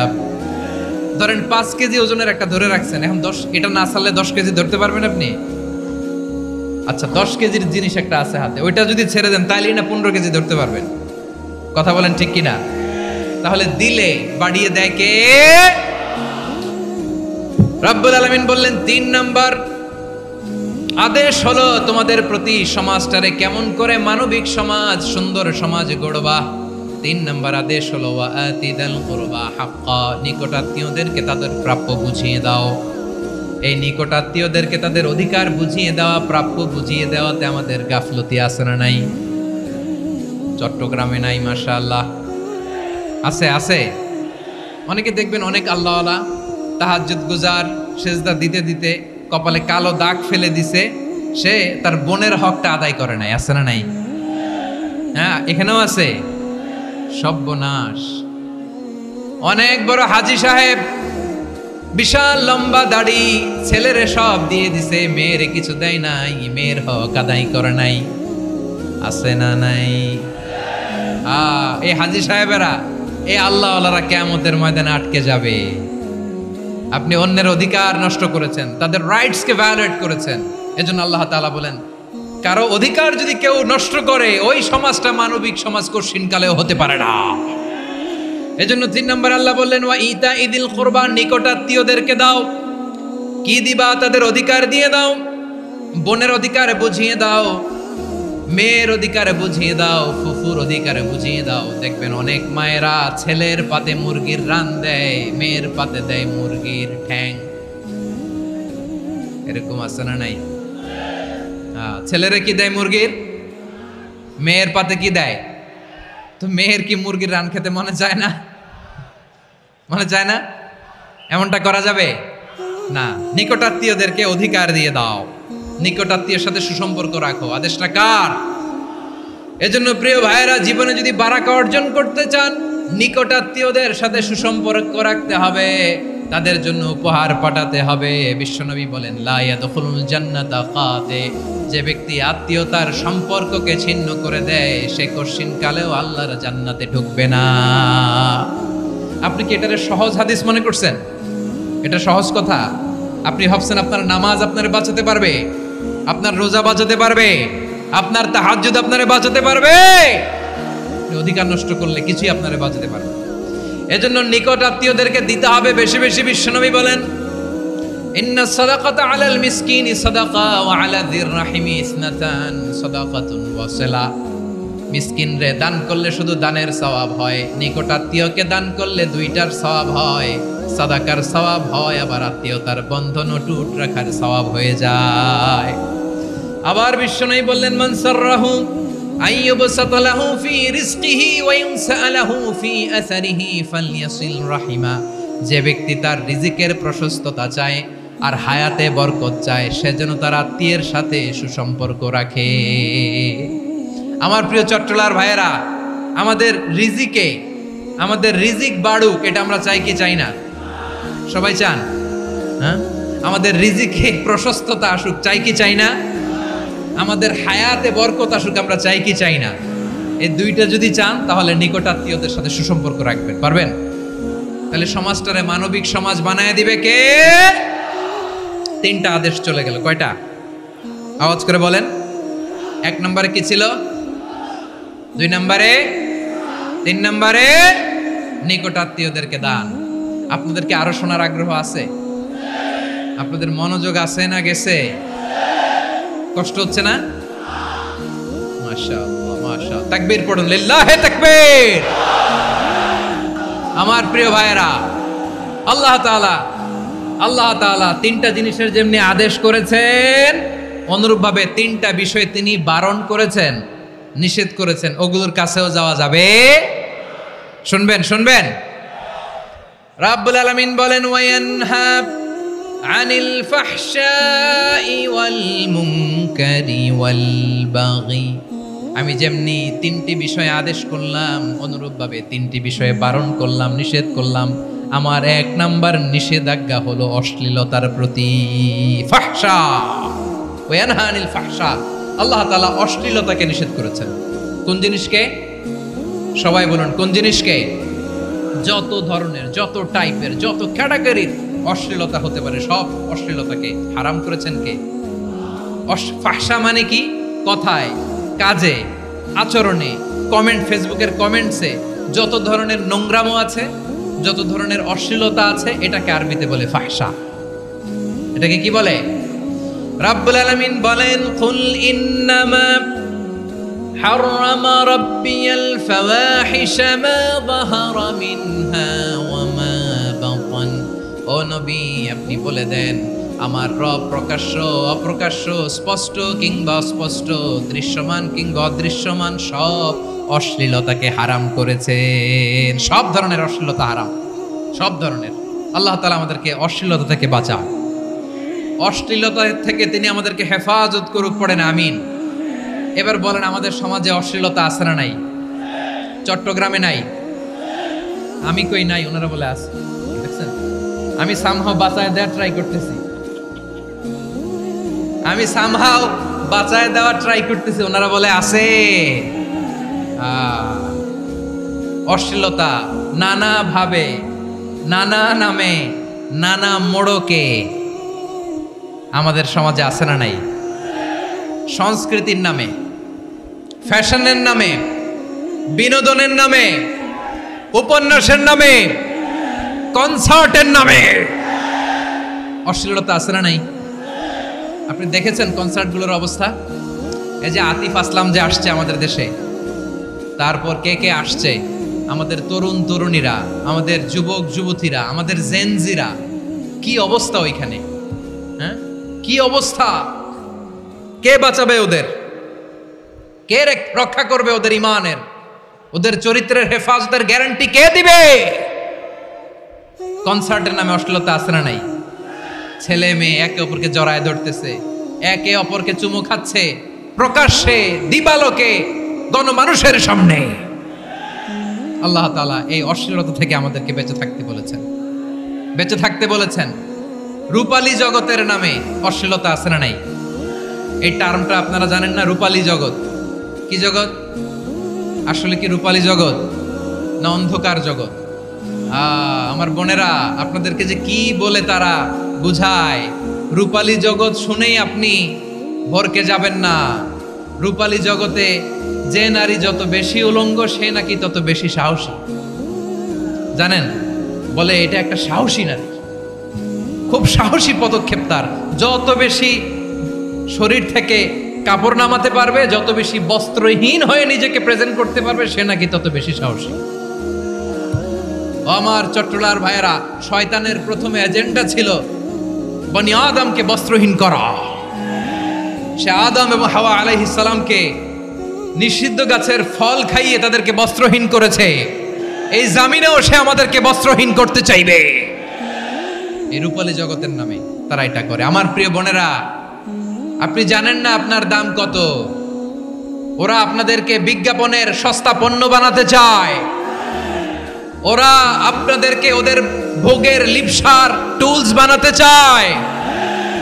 ওরা আপনাদেরকে দিয়ে ওদের খায়েশ পূরণ করতে চায়। এটা আপনাদের জন্য মোটেও ডিগনিটি নয়, এটা আপনাদের জন্য সম্মান নয়। আপনার সম্মান শালীনতায়, আপনার সম্মান হেজাবে, আপনার সম্মান ভদ্রতায়, আপনার সম্মান আপনার ডিসেন্ট পোশাকে। পোশাক বলে দেয় এই নারীটা ভদ্র না অভদ্র। পোশাক বলে দেয় এই মেয়েটা কোন ঘরের মেয়ে। আওয়াজ করে বলেন ঠিক কিনা? আপনি জানেন না, আপনারা সস্তা পণ্য বানায়, ভোগের পণ্য, বিলবোর্ডে আপনাকে উলঙ্গ করে উপস্থাপন করে। এই অশ্লীলতার সাথে ইসলামের কোনো সম্পর্ক। এজন্য আল্লাহ বলেন, আমি অশ্লীলতাকে হারাম করেছি। অশ্লীলতাকে হারাম করার প্রথম কারণ হলো এর মাধ্যমে মানবতাকে অপমানিত করা হয়। কারণ মানুষের সম্মান মানুষের পোশাকে। মানুষ যখন পোশাকহীন হয়ে যায়, বস্ত্রহীন হয়ে যায়, তার সম্মান কমে যায়, ঠিক কিনা? অশ্লীলতাকে হারাম করার প্রথম কারণ হচ্ছে মানুষ মানুষকে অপমান করে। একটা নারী, সে তো সম্মানিত। নারী যে কত সম্মানিত, নারীরা এটা বুঝেই নাই। বিশ্বনবী বলেন, আদ-দুনিয়া কুল্লুহা মাতা ওয়া খায়রু মাতা'আদ দুনিয়া আল মারআতুস সালিহা। আমার বোনেরা, 5টা প্যান্ডেলে আপনারা এলইডিতে আমার আলোচনা শুনছেন, আমি জানি। আপনাদের এই গর্ভ যে কত দামি আপনি জানেন না। আপনার পেট থেকেই আসবে আগামী দিনের সালাহুদ্দিন আল আইয়ুবী। আপনার পেট থেকেই আসবে অনাগত দিনের ইমাম মাহদী আল মুনতাজার। আপনার পেট থেকেই আসবে অনাগত দিনের ফয়সাল, ওয়াসিম, মুগ্ধ, আবু সাইদের মতো বীর যোদ্ধা।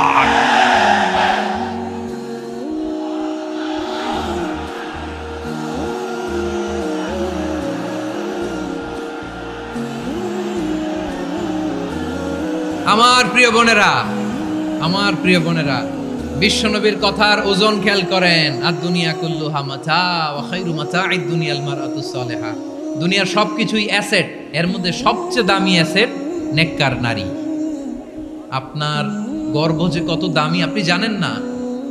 নিজের সময়টাকে কাজে লাগান, কোরআন পড়েন, সুন্নাহ পড়েন। আপনার অনেক দায়িত্ব ঘরে। You are the MD of your family. একটা family it's a very big institution. পরিবার একটা অনেক বড় প্রতিষ্ঠান। and you are the MD of your institution. আপনি এই পরিবারের MD, managing director of your family. এখানে আপনার কত দায়িত্ব। আপনি ছেলেমেয়েদেরকে তারবিয়া করবেন। আপনি আপনার স্বামীর জন্য ঘরটারে জান্নাতের নীর বানাবেন। আপনার জন্য জান্নাতের ডুপ্লেক্স বাড়ি ওইখানে তৈরি করে রাখবে কে? আপনি যে কত দামি আপনি জানেন না। নারীদেরকে আল্লাহ বানিয়েছেন উচ্চতর করে, নিম্নতর নয়। নারীদেরকে ছোট্ট জিনিস দিলে এটারে বড় করে দেয়। নারীদেরকে ভ্রূণ দিলে, শুক্রাণু দিলে নারী এটারে বাচ্চা হিসেবে উপহার দেয়, ঠিক কিনা? বিয়ের মাধ্যমে স্বামী যখন তার শুক্রাণু তার স্ত্রীকে উপহার দেয়, স্ত্রী রিটার্নে কি উপহার দেয়? ফুল ফর্ম বেবি, মানব সন্তান। দেখছেন, আপনি দিলেন একটুকুনি, দিছে বিশাল। আপনি যদি নারীকে বাজার এনে দেন, নারী এটাকে সুস্বাদু খাবারে রূপান্তর করে দেয়। আপনি তাকে একটা মুচকি হাসি দিয়ে দেন, সে তার কলিজা দিয়ে দেয়। কিন্তু যদি আপনি তার মনে কষ্ট দেন, সে আপনার জীবনকে জাহান্নাম বানায়া দেয়। খবর আছে, নারীর মন বুঝতে পারলে নেয়ামত, বুঝতে না পারলে কিয়ামত। ঠিক কিনা বলেন? আমার প্রিয় বোনেরা, আপনি যে কত দামি আপনি জানেন না, জানেন না আপনি কত দামি, অনেক দামি আপনি। আপনাদেরকে যেন ভোগের সস্তা পণ্য বানাতে না পারে আপনাদেরকে সচেতন থাকতে হবে, সজাগ থাকতে হবে, কনসার্ন থাকতে হবে। শয়তানের ওই হাতছানির দিকে আর নজর দেওয়া যাবে না। তাহলে কেন আল্লাহ তাআলা এই ফাহশা অশ্লীলতাকে হারাম করলেন? এক নাম্বার, এতে হিউম্যান ডিগনিটি কমে। দুই নাম্বার, এতে মানুষের অধিকার নষ্ট হয়। আপনি বিয়ে করেছেন এরে, পরকিয়া করেন ওর সাথে, এরকম আছে না নাই? স্ত্রীর অধিকার নষ্ট করেছেন। আপনি বিবাহ সম্পর্কে আবদ্ধ হয়েছেন তার সাথে, আপনি পরকিয়া করেন ওই ছেলের সাথে, আপনি আপনার হাজবেন্ডের সাথে বিট্রে করেছেন। এজন্য আল্লাহ অশ্লীলতাকে হারাম করেছেন। অশ্লীলতাকে হারাম করার আরেকটা কারণ হচ্ছে আল্লাহ তাআলা এই হিউম্যান জেনারেশনকে এটাকে প্রিজার্ভ করতে চায়। হিফজুন নাসল, এটা মাকাসিদুশ শরিয়ার অনেক গুরুত্বপূর্ণ একটা মাকাসিদ, অনেক গুরুত্বপূর্ণ। আপনার নাসল, আপনার জেনারেশনকে সংরক্ষণ করা। এই যে আসতেছে ফেব্রুয়ারি, কত ফেব্রুয়ারি জানো? এটা কি বিশ্ব ভালোবাসা দিবস? হ্যাঁ, কি দিবস? এই বিশ্ব ভালোবাসা দিবসের সাথে মুসলমানদের কোনো সম্পর্ক নাই। আমার প্রিয় ভাইরা, এই যে আপনি অবৈধ সম্পর্কে জড়ালেন, কেন আল্লাহ অশ্লীলতাকে হারাম করেছে দেখেন। বলতেছিলাম যে এটা আপনার নাসল, আপনার জেনারেশন, আপনার লিনিয়েজ, আপনার বংশকে প্রিজার্ভ করা। কে কার বাবা, কে কার মা, বাবা মা জানা, প্রজন্মকে প্রিজার্ভ করা, এটা ইসলাম ওয়াজিব করে দিয়েছে। এই যে অবৈধ সম্পর্কের কারণে, বিশ্ব বেহায়া দিবসের কারণে, এগুলোর আউটকাম, আউটপুট হিসেবে মাঝে মাঝে এই ঢাকা মেডিকেলের ডাস্টবিনে নবজাতকের বাচ্চার কান্নার আওয়াজ শুনতে পাওয়া যায়। চট্টগ্রাম মেডিকেলের ডাস্টবিনে নবজাতকের কান্না শুনতে পাওয়া যায়। বীর চট্টলার মুসলমানেরা বুঝতে পারলে আওয়াজ করে বলেন, এই যে চট্টগ্রাম মেডিকেলে যে নবজাতকটা পাওয়া গেল, ওর বাবাকে আমাকে বলেন, ওর বাবাকে, ওর মাকে, ও কোন ফ্যামিলির সন্তান কেউ জানে? আপনি হিউম্যান ডিগনিটিকে অপমান করেছেন না? আপনি তার ভবিষ্যৎকে অন্ধকার করেছেন না? আপনি তার লিনিয়েজকে প্রশ্নবিদ্ধ করে দিয়েছেন না? এই জন্য আল্লাহ তাআলা অশ্লীলতাকে আমাদের জন্য হারাম করে দিয়েছেন। পড়েন সুবহানাল্লাহ।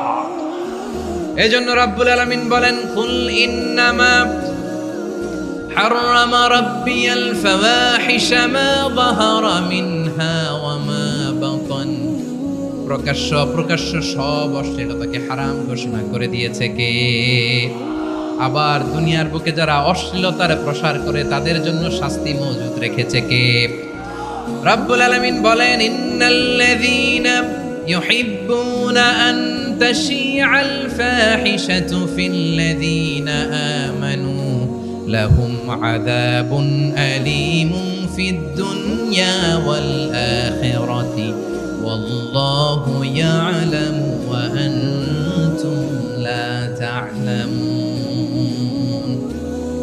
নিশ্চয়ই যারা বিশ্বাসীদের মাঝে অশ্লীলতার প্রচার প্রসার করতে চায় তাদের জন্য আমি মর্মন্তুদ শাস্তি প্রস্তুত করে রেখেছি, দুনিয়াতেও রেখেছি, আখিরাতেও রেখেছি। ঘোষণাটা কার? যারা এই নাটকের নামে, সিনেমার নামে, রূপালী জগতের নামে, মুভির নামে, ওটিটি প্ল্যাটফর্মের নামে আমার সমাজে অশ্লীলতা ছড়াতে চায় তাদের জন্য কঠিন মর্মন্তুদ শাস্তি মজুদ রেখে দিয়েছে কে?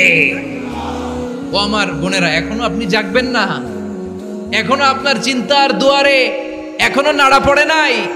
ওরা আপনাকে উলঙ্গ বানাতে চায়, ওরা আপনাকে আইটেম গার্ল বানাতে চায়। এজন্য ইসলাম অশ্লীলতাকে হারাম করেছে। হারাম। ইসলাম বলেছে যোজন যোজন দূরে থাকো, ওরা বলে না কাছে আসো, কাছে আসার গল্প, ক্লোজ আপ ওয়ান, কাছে আসার গল্প আছে না নাই? চট্টগ্রামে তো এগুলো নাই মাশাআল্লাহ।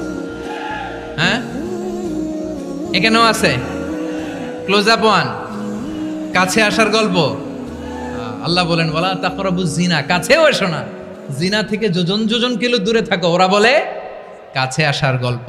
আমার বীর চট্টলার ভাইয়েরা, কাছে আসতে হলে আমরা কোরআনের কাছে আসব, কাছে আসতে হলে নবীর কাছে আসব, কাছে আসার গল্প হবে আমার রবের কাছে আসার গল্প। চিল্লায় বলো ঠিক কিনা?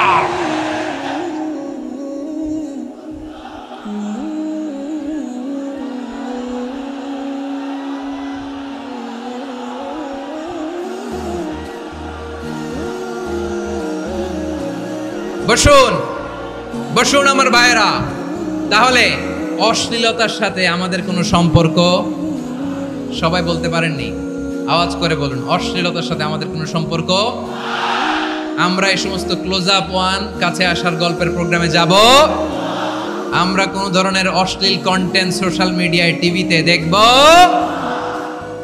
কি যুগ যে আমরা কাটাচ্ছি আপনি কল্পনা করতে পারবেন না। পর্ন ইন্ডাস্ট্রি,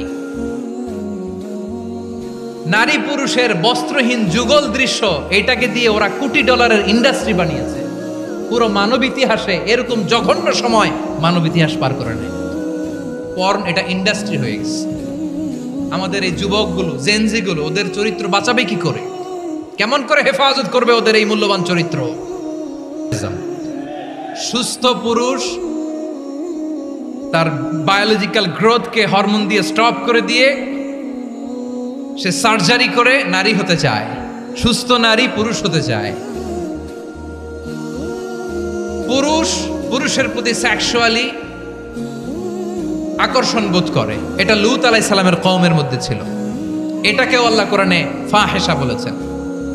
ওয়ালুতান ইয ক্বালা লিকাওমিহি আতা'তুনাল ফাহিশাতা মা সাবাকাকুম বিহা মিন আহাদিম মিনাল আলামিন। লূত আলাইহিস সালাম বললেন, তোমরা কি এমন এক অশ্লীল কার্যক্রমে ডুব দিলে নাকি যেটা গোটা বিশ্বের কেউ কখনো করে নাই, তোমরাই প্রথম করেছো। পড়েন নাউযুবিল্লাহ। এই পশ্চিমের এই রোগ আমার দেশে যেন আসতে না পারে, আমাদের সজাগ থাকতে হবে। প্রিয় ভাইরা চিল্লায় বলেন ঠিক কি না? পশ্চিমের অবস্থা ভয়ঙ্কর। পাশ্চাত্যে আমি যুক্তরাষ্ট্রে ছিলাম অনেকদিন, কয়েক মাস, বিভিন্ন স্টেটে ঘুরেছি। গার্ডিয়ানরা উদ্বিগ্ন। ছেলে মেয়েদেরকে, ছোট্ট ছেলে মেয়ে, ওদেরকে জিজ্ঞেস করে, তুমি how do you feel right now inside yourself? তুমি ভিতরে ভিতরে কেমন ফিল করো? তোমার কি ছেলে ছেলে লাগে না মেয়ে মেয়ে লাগে? আচ্ছা বলেন, এই ছোট্ট বাচ্চাটা ওকে এগুলো জেন্ডার অ্যাসাইনমেন্ট বলতে এগুলো কিছু বুঝে? এইভাবে মিসগাইড করা হচ্ছে। কৌতূহল বশত ছোট্ট ছেলে যদি বলে আমার তো মেয়ে মেয়ে লাগে, তখন বলে যে না তুমি মেয়ে, ছেলে না। মা বাবা বাধা দিলে ওকে আলাদা গভর্নমেন্ট হাউসে নিয়ে যাবে। ভয়ঙ্করতম অবস্থা। আমরা একটা সময় শুনতাম যে হুজুর আমার ছেলেটা খুব ভালো, হাফেজে কোরআন, আল্লাহওয়ালা। হুজুর আমার ছেলে দাড়ি রাখছে, আল্লাহওয়ালা। হুজুর আমার ছেলে 5 ওয়াক্ত সালাত জামাতের সাথে পড়ে, তার মানে আল্লাহওয়ালা। পশ্চিমে যে আমি কি শুনছি জানেন? ওরা বলে হুজুর আমার ছেলেটা ইউনিভার্সিটির একটা মেয়ের সাথে প্রেম করে, ও খুব আল্লাহওয়ালা, হুজুর দোয়া করবেন। এর কারণ ওদের কাছে আল্লাহওয়ালার ক্রাইটেরিয়া হচ্ছে হুজুর আমার ছেলেটা আরেক ছেলেরে পছন্দ করে নাই, আমার মেয়েটা আরেক মেয়েকে ভালোবাসে নাই, এজন্য আমার ছেলেটা আল্লাহওয়ালা, হুজুর ওর জন্য একটু দোয়া করে দিয়েন। কি চ্যালেঞ্জ ওরা ফেস করতেছে। ওনার ছেলে যে আরেক ছেলেরে বিয়ে করবে না, এটাতেই উনি খুশি যে আলহামদুলিল্লাহ আমার ছেলেটা একটা মেয়েরে ভালোবাসে, আমার মেয়েটা একটা ছেলেরে ভালোবাসে, মানে এটা খুব আল্লাহওয়ালা। নাউজুবিল্লাহ পড়তে পারলেন না?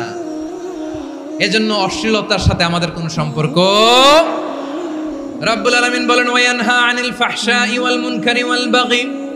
তিনটা জিনিসকে আমি নিষিদ্ধ করলাম। এক নাম্বার হলো ফাহশা, অশ্লীলতা। 2 নম্বরে হলো মুনকারের সমস্ত মন্দ কাজ। আপনাদের মনোযোগ আছে না? শেষ করে দিব? আর 2-1 মিনিট শুনবেন? আচ্ছা বলি তাহলে, আর 2-1 মিনিট। তাহলে নিষেধাজ্ঞা জারি করেছেন 3টা জিনিসের উপর। 1 নাম্বার কি? ফাহশা, অশ্লীলতা। 2 নাম্বার মুনকার। মুনকার মানে হচ্ছে যত মন্দ কাজ, খারাপ কাজ, বাজে কাজ, এটার বলে মুনকার। এটার কি বলে? আপনারা পড়ছেন না? তা'মুরুনা বিল মা'রুফি ওয়া তানহাউনা আনিল মুনকার। ভালো কাজের আদেশ, সৎ কাজের আদেশ, অসৎ কাজের নিষেধ। মুনকার, মুনকার হচ্ছে মানুষের স্বাভাবিক বিবেকবোধ যেটাকে খারাপ বলে, ওইটাই মুনকার। পৃথিবীর সব আসমানি গ্রন্থ যেটাকে খারাপ বলেছে, মানুষের স্বাভাবিক বিবেকবোধ যেটাকে খারাপ বলেছে, এগুলো সব মুনকার। যেমন ইফটিজিং, এটা কি ভালো না খারাপ? মজুদদারি, খাদ্যে ভেজাল দেওয়া, ওজনে কম দেওয়া, মাছে ফরমালিন মিশানো, চাঁদাবাজি, টেন্ডারবাজি, দখলবাজি, এগুলো আমাদের স্বাভাবিক বিবেকেই বলে এগুলো খারাপ, এগুলো হচ্ছে মুনকার। আল্লাহ তাআলা এই মুনকার থেকে আমাদেরকে বেঁচে থাকতে বলেন, আর শয়তান এই মুনকারের প্রতি আমাদেরকে উদ্বুদ্ধ করে।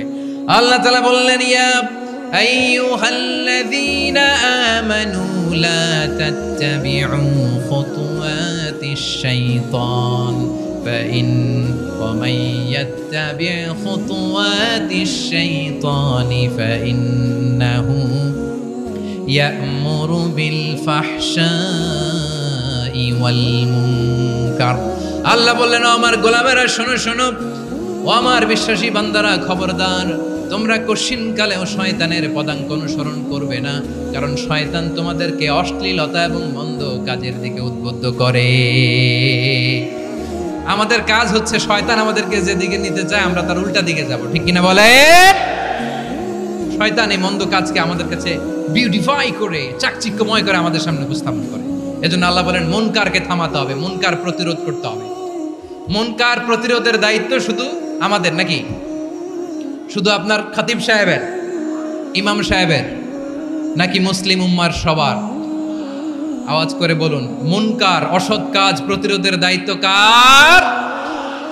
রাব্বুল আলামিন বলেন, কুনতুম খায়রা উম্মাতিন উখরিজাত লিন-নাসি তা'মুরুনা বিল মা'রুফি ওয়া তানহাউনা আনিল মুনকার। তোমাদেরকে শ্রেষ্ঠ জাতি করে জমিনের মধ্যে আবির্ভূত করা হয়েছে, যাতে করে তোমরা জমিনের ভেতরে সৎ কাজের আদেশ করতে পারো আর অসৎ কাজের নিষেধ করতে পারো। উম্মাহ কুনতুম খায়রা, তাহলে গোটা উম্মার দায়িত্ব, এটা বুঝতে পারছেন তো? আচ্ছা, আরো নিচে আসেন। এরপরে আল্লাহ বললেন, শুধু উম্মাহ না, এই জমিনের রাজত্ব আমি যাদের হাতে দেই, এই জমিনের মালিক আমি যাদেরকে বানিয়ে দেই, যাদেরকে আমি সরকারের দায়িত্ব দেই, তাদেরকেও মুনকার প্রতিরোধের দায়িত্ব দিয়েছে কে? আল্লাহ বলেন, যারা ক্ষমতার মসনদে বসেছে তাদেরকে 4 দফা কর্মসূচি আমি আল্লাহ দিলাম। আওয়াজ করে বলেন, কয় দফা? আল্লাহ বলেন, আল্লাযীনা ইম্মাক্কান্নাহুম ফিল আরদি আকামুস সালাতা ওয়া আতাউজ যাকাতা ওয়া আমারু বিল মা'রুফি ওয়া নাহাউ আনিল মুনকার ওয়ালিল্লাহি আকিবাতুল উমুর। যারা এই জমিনের উত্তরাধিকার হয়েছে তারা 4 দফা কর্মসূচি নিয়ে সামনে আগাবা। সালাত কায়েম করবা, যাকাত আদায় করবা, সৎ কাজের আদেশ দিবা, অসৎ কাজ থেকে মুনকার প্রতিরোধ করবা। আদেশটা কার? আমার প্রিয় চট্টলার ভাইরা, পুরো উম্মার দায়িত্ব মুনকার প্রতিরোধ করা, সরকার প্রধানের দায়িত্ব মুনকার প্রতিরোধ করা। এরপর আল্লাহ বলেন, প্রতিটা ফ্যামিলির যিনি প্রধান সিইও বাবা, প্রত্যেক বাবারও দায়িত্ব এই মুনকার প্রতিরোধ করা। আওয়াজ করে বলেন ঠিক কিনা? যেমনটি সাইয়েদনা লোকমান আলাইহিস সালাম ওনার কলিজার টুকরা সন্তানকে আদেশ করেছেন, ইয়া বুনাইয়া আকিমিস সালাতা ওয়া'মুর বিল মা'রুফি ওয়ানহা আনিল মুনকার। পড়েন সুবহানাল্লাহ। বাবা ছেলেকে সবক দিচ্ছে। কে সবক দিচ্ছে? কাকে? লোকমান আলাইহিস সালাম ছেলেকে বলতেছে, ওরে আমার কলিজার টুকরা সন্তান, ওরে আমার বাছা, নামাজ কায়েম করবা, সৎ কাজের আদেশ দিবা, আর মুনকার প্রতিরোধ করবা, অসৎ কাজ, সমাজ থেকে খারাপ কাজকে ঝেঁটে বিদায় করে দিবা। তাহলে দেখেন, আমি স্টেপ বাই স্টেপ নামলাম। পুরা উম্মার দায়িত্ব, জমিনের উত্তরাধিকারী আল্লাহ যাদেরকে বানিয়েছেন সরকার, তাদের দায়িত্ব, প্রতিটি ফ্যামিলির প্রধানের দায়িত্ব। এরপরে বিশ্বনবী বলেন, সচেতন প্রতিটি মুসলিমের দায়িত্ব সমাজ থেকে মুনকারকে উৎখাত করা। বিশ্বনবী বলেছেন, মান রাআ মিনকুম মুনকারান ফালিয়ুগাইয়িরহু বিয়াদিহি ফাইন লাম ইয়াস্তাতি ফাবিলিসানিহি ওয়া ইন লাম ইয়াস্তাতি ফাবিকলবিহি ওয়া যালিকা আযআফুল ঈমান। সমাজে যে মুনকার দেখবে, খারাপ কাজ দেখবে, সেজন্য হাত দিয়ে সেটাকে থামায়। কি দিয়ে? আপনাদের তো হাত নাই না? হাত আছে, হাত আছে। ওরা যেই হাত দিয়ে অন্যায় করে ওইটা প্রতিরোধের জন্য আমাদেরও হাত আছে না নাই? থামাতে হবে, থামাতে হবে।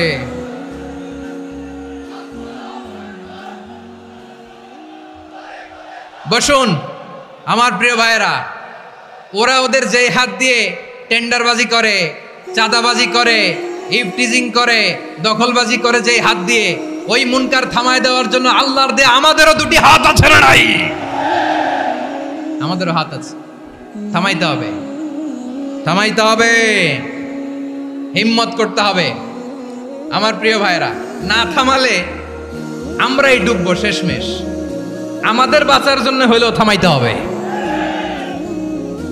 রব্বুল আলামিন বলেন ওয়াত্তাকু ফিতনাতাল লা তুসিবান্নাল্লাযীনা যালামু মিনকুম খাসসা। ও আমার গোলামেরা, ওই আযাবকে ভয় করো যে আযাব যখন আমি জমিনের বুকে পাঠাই শুধু জালেমদেরকেই মারি না, আলেমদেরকেও মারি। আযাব যখন আসে তখন শুধু জালিমই মরে না, আলেমও মরে। জানেন, মুসা আলাইহিস সালামের পায়ে একবার একটা লাল পোকা কামড় দিয়েছে, লাল পিঁপড়া। লাল পিঁপড়া কামড় দিলে খুব আরাম লাগে না? কি লাগে? হ্যাঁ, জলে না? লাল একটা পিঁপড়া কামড় দিছে, তো উনি রেগে মেগে পাশি দেখে লাল পিঁপড়ার বাসা, পা দিয়ে ডলে মুছে সবগুলো পিঁপড়া মেরে ফেলছে। এই ঘটনাটা আল্লাহ ঘটিয়েছেন এজন্য মুসা আলাইহিস সালাম ছিলেন কালিমুল্লাহ, সরাসরি আল্লাহর সাথে কথা বলতেন। তিনি আল্লাহকে জিজ্ঞেস করেছিলেন, আল্লাহ তুমি যখন কোনো জনপদে আযাব পাঠাও, শাস্তি দাও, ওখানকার শুধু জালেমরাই তো মরে না, ভালো মানুষগুলাও মরে, তো আযাব দিবা মুশরিকদের উপর দিবা, অবাধ্যদের উপর দিবা, ভালো মানুষগুলারে মারো কেন? আল্লাহ বলেন, মুসা তোমার যে কামড় দিছিল পায়ের মধ্যে পিঁপড়া, কয়টা পিঁপড়া? জোরে বলেন। একটা পিঁপড়া, তো সবগুলারে মারলা কেন? রেগে মেগে পুরো পিঁপড়ার বাসা ভেঙে মেসাকার করলা কেন? এই মুসা, আমি যখন অ্যাকশনে যাই, আমি যখন শাস্তি দেই, তখন এত বাস বিচার করা হয় না, বাস বিচার করা যায় না। যখন অ্যাকশনে যাওয়া হয় ওইটা ডাইরেক্ট অ্যাকশন হয়ে যায়। চিল্লায় বলো ঠিক কি না? এজন্য আমাদের বাঁচার জন্য হলেও এই পাপ থামাতে হবে, এই শয়তানের অট্টহাসি থামাতে হবে, অন্যায় অপরাধ সমাজ থেকে আমাদের থামাতে হবে। কারণ আযাব আসলে ওরাও মরবে, আমরাও মরব। একটা জাহাজ 2 তলা, আপনি আছেন 2য় তলায়, শুনতেছেন? শুনতেছেন? জাহাজ কয় তলা? আপনি কোন তলায়? 2য় তলায়। নিচের তলার কিছু লোক জাহাজের তলা ছিদ্র করতে আরম্ভ করছে। কি ছিদ্র করতেছে? আচ্ছা, জাহাজের তলা ছিদ্র করলে তলা দিয়ে কি ঢুকে? এখন আপনি যদি বলেন আমার কি, আমি তো 2 তলায়, আমার কি, আমি তো সেফ, আমি তো সেফ জোন, আমি তো ভালো আছি, আমি তো ভালো আছি, ওরা ছিদ্র করে ওরা মরবে। আসলে কি শুধু ওরা মরবে, নাকি তলা ফুটো হলে ভিতরে পানি ঢুকলে আপনারও সলিল সমাধি হবে? তলা দিয়ে যখন পানি ঢুকবে, জাহাজ ঢুকলে আপনিও মরবেন। এজন্য নিজে মরার আগে ওই পাগলগুলোর নিচতলায় যে থামাতে হবে। চিল্লায় বলেন ঠিক কি না? এজন্য আল্লাহ বললেন, মুনকার প্রতিরোধের দায়িত্ব সমাজের টপ টু বটম সবার। পুরো আম্মার দায়িত্ব, সরকার প্রধানের দায়িত্ব, প্রতিটি ফ্যামিলির প্রধান বাবার দায়িত্ব, বিশ্বনবী বললেন প্রতিটি সচেতন মুসলিমের দায়িত্ব। এজন্য মুনকার প্রতিরোধ করার দরকার আছে না নাই? সমাজে এই যে ইফটিজিং হয়, আপনার বোনের বয়সী একটা মেয়েকে কিছু বকাটে টিটকারি করে, এই বলে সেই বলে, নোংরা কথা বলে, রাস্তায় দেখেও আপনি পাশ দিয়ে না দেখার মতো চলে যান কেন? আপনি দাঁড়ান না কেন? আপনি দাঁড়ালেই তো থেমে যাবে, কারণ সত্যের যে শক্তি তার সামনে মিথ্যা মুখ থুবড়ে পড়ে। আপনার সামনে ও কিছুই না, নাথিং। আপনি দাঁড়ান, ওকে প্রশ্ন করেন যে আমার বোনকে তুমি ডিস্টার্ব করো কেন? আপনাকে দেখে আরো 5 জন দাঁড়াবে, 5 জনকে দেখে আরো 10 জন দাঁড়াবে। আমাদের নীরবতা আর আমাদের নিশ্চুপ থাকাই জালিমদেরকে আরো শক্তিশালী জালিম বানিয়েছে। এজন্য মুনকার প্রতিরোধের দায়িত্ব আমাদের সবার। টেন্ডারবাজি, চাঁদাবাজি, দুর্নীতি, অপরাধ, দখলদারিত্ব, মজুদদারি, এগুলো সব কিছু একসাথে প্রতিরোধ করতে হবে। ঠিক কিনা বলেন? একটা মানবিক সমাজ যদি চাই, প্রতিরোধ করতে হবে। প্রিয় ভাইয়েরা, আল্লাহর শপথ নিয়ে বলি, এই নাসিহাতগুলো সবার জন্য, সব দলের জন্য, সব মতের মানুষের জন্য। আমরা কোনো দলের প্রতি মানুষকে ডাকি না, আমরা ডাকি ইসলামের দিকে। সব দলের, সব মতের, সব মানুষদেরকে আমরা আহ্বান জানাই, আসুন আমরা একটা সুন্দর সমাজ বিনির্মাণ করি। এই যে নতুন বাংলাদেশের এক সুযোগ এসেছে, আর জীবনে হয়তো আসবে না, সামনের 100 বছরে এই সময় আসবে না। আসুন দেশটাকে আমরা সাজাই, আসুন আমরা দুর্নীতি বন্ধ করি, আসুন আমরা চাঁদাবাজি বন্ধ করি, আসুন আমরা দখলদারিত্ব বন্ধ করি, আসুন আমরা এক দল আরেক দলকে নিশ্চিহ্ন করার যে রাজনীতি, এটা বন্ধ করি। সব দলের প্রতি আমার আহ্বান। আমি কিছুদিন আগে একটা নিউজ দেখলাম, ওই যে লন্ডনে বসে জনাব তারেক রহমান সাহেবকে আমি ধন্যবাদ দিতে চাই। উনি সংবাদ শোনা মাত্রই ওনার দলের অনেক চাঁদাবাজকে উনি বহিষ্কার করেছেন। I do appreciate. প্রতিটি দলের এরকম ইনিশিয়েটিভ নেওয়ার দরকার আছে না নাই? যে কোনো দলে এই প্র্যাকটিসটা থাকার দরকার আছে না নাই? চাঁদাবাজদের সাথে আপনারা নিজেদেরকে মুক্ত ঘোষণা করবেন যে এরা আমার দলের কর্মী হতে পারে না। আমরা চাঁদাবাজ মুক্ত বাংলাদেশ চাই, জুলুম মুক্ত বাংলাদেশ চাই, ফ্যাসিজম মুক্ত বাংলাদেশ চাই, গুণ খুন খারাপি মুক্ত বাংলাদেশ চাই। আমরা নতুন ভোরের বাংলাদেশ চাই। ওই বাংলাদেশ পাওয়ার জন্য মুনকার প্রতিরোধে, অন্যায় প্রতিরোধে যদি বাঘের বাচ্চার মতো, আবু সাইদের মতো দুই হাত উঁচু করে বুককে টান টান করে প্রসারিত করে দাঁড়াতে হয়, রাজি আছো মুসলমান? কারা কারা রাজি? আল্লাহকে হাত দেখিয়ে প্রতিজ্ঞা করো।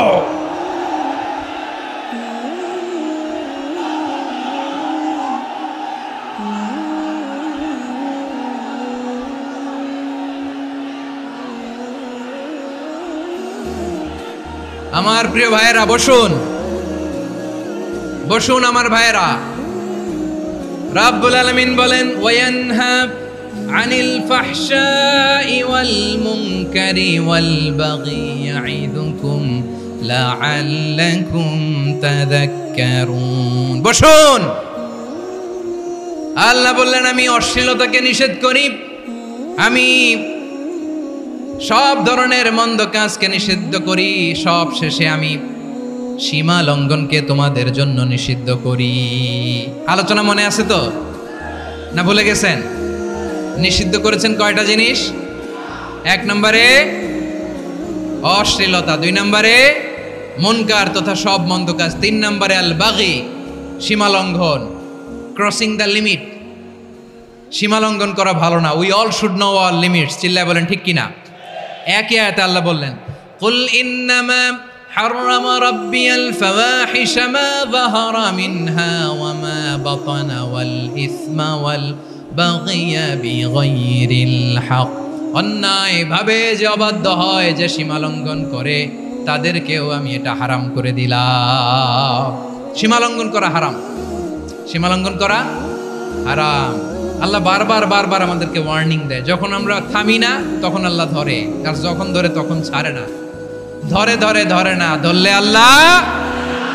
ফেরাউনকে কিন্তু হুট করে ধরে নাই, আপনারা জানেন 9 বার ওয়ার্নিং দিয়েছে। ফেরাউনকে আল্লাহ তাআলা ওয়ার্নিং দিয়েছিল কয়বার? বীর চট্টলার বীর সেনানীরা আওয়াজ করে বলেন, ফেরাউনকে ধরার আগে ওয়ার্নিং দেয়া হয়েছিল কয়টা? রাব্বুল আলামিন বলেন, ওয়ালাকাদ আতাইনা মূসা 9 আয়াতিন বাইয়িনাত। 9টা মুআজিজা দেখিয়েছি। 1 2 3 বারবার এইভাবে রিমাইন্ডার, ওইভাবে রিমাইন্ডার, এইভাবে নসিহত, ওইভাবে দাওয়া। ফাকুলা লাহু কাওলান লাইয়িনা, নরম করে বলো, সফট করে বলো, যত ওয়ে হতে পারে দাওয়া মেথডোলজির। মূসা আলাইহিস সালামের সব অ্যাপ্লাই শেষ। 10ম বারে যে আল্লাহ ধরছে, 10ম বারে যে ধরেছে। এজন্য আল্লাহ বলেন, আমি সীমা লঙ্ঘনকে পছন্দ করি না। কোরআনের অন্য আয়াতে বাগীকে বলা হয়েছে আল ইতিদা। সীমা লঙ্ঘন যারা করে তাদেরকে আল্লাহ বলেছেন মুতাদিন। ওয়াকাতিলু ফি সাবিলিল্লাহিল্লাযীনা ইউকাতিলুনাকুম ওয়া লা তা'তাদু ইন্নাল্লাহা লা ইউহিব্বুল মুতাদিন। আমি সীমা লঙ্ঘনকারীদেরকে কোশ্চিনকালেও পছন্দ করি না।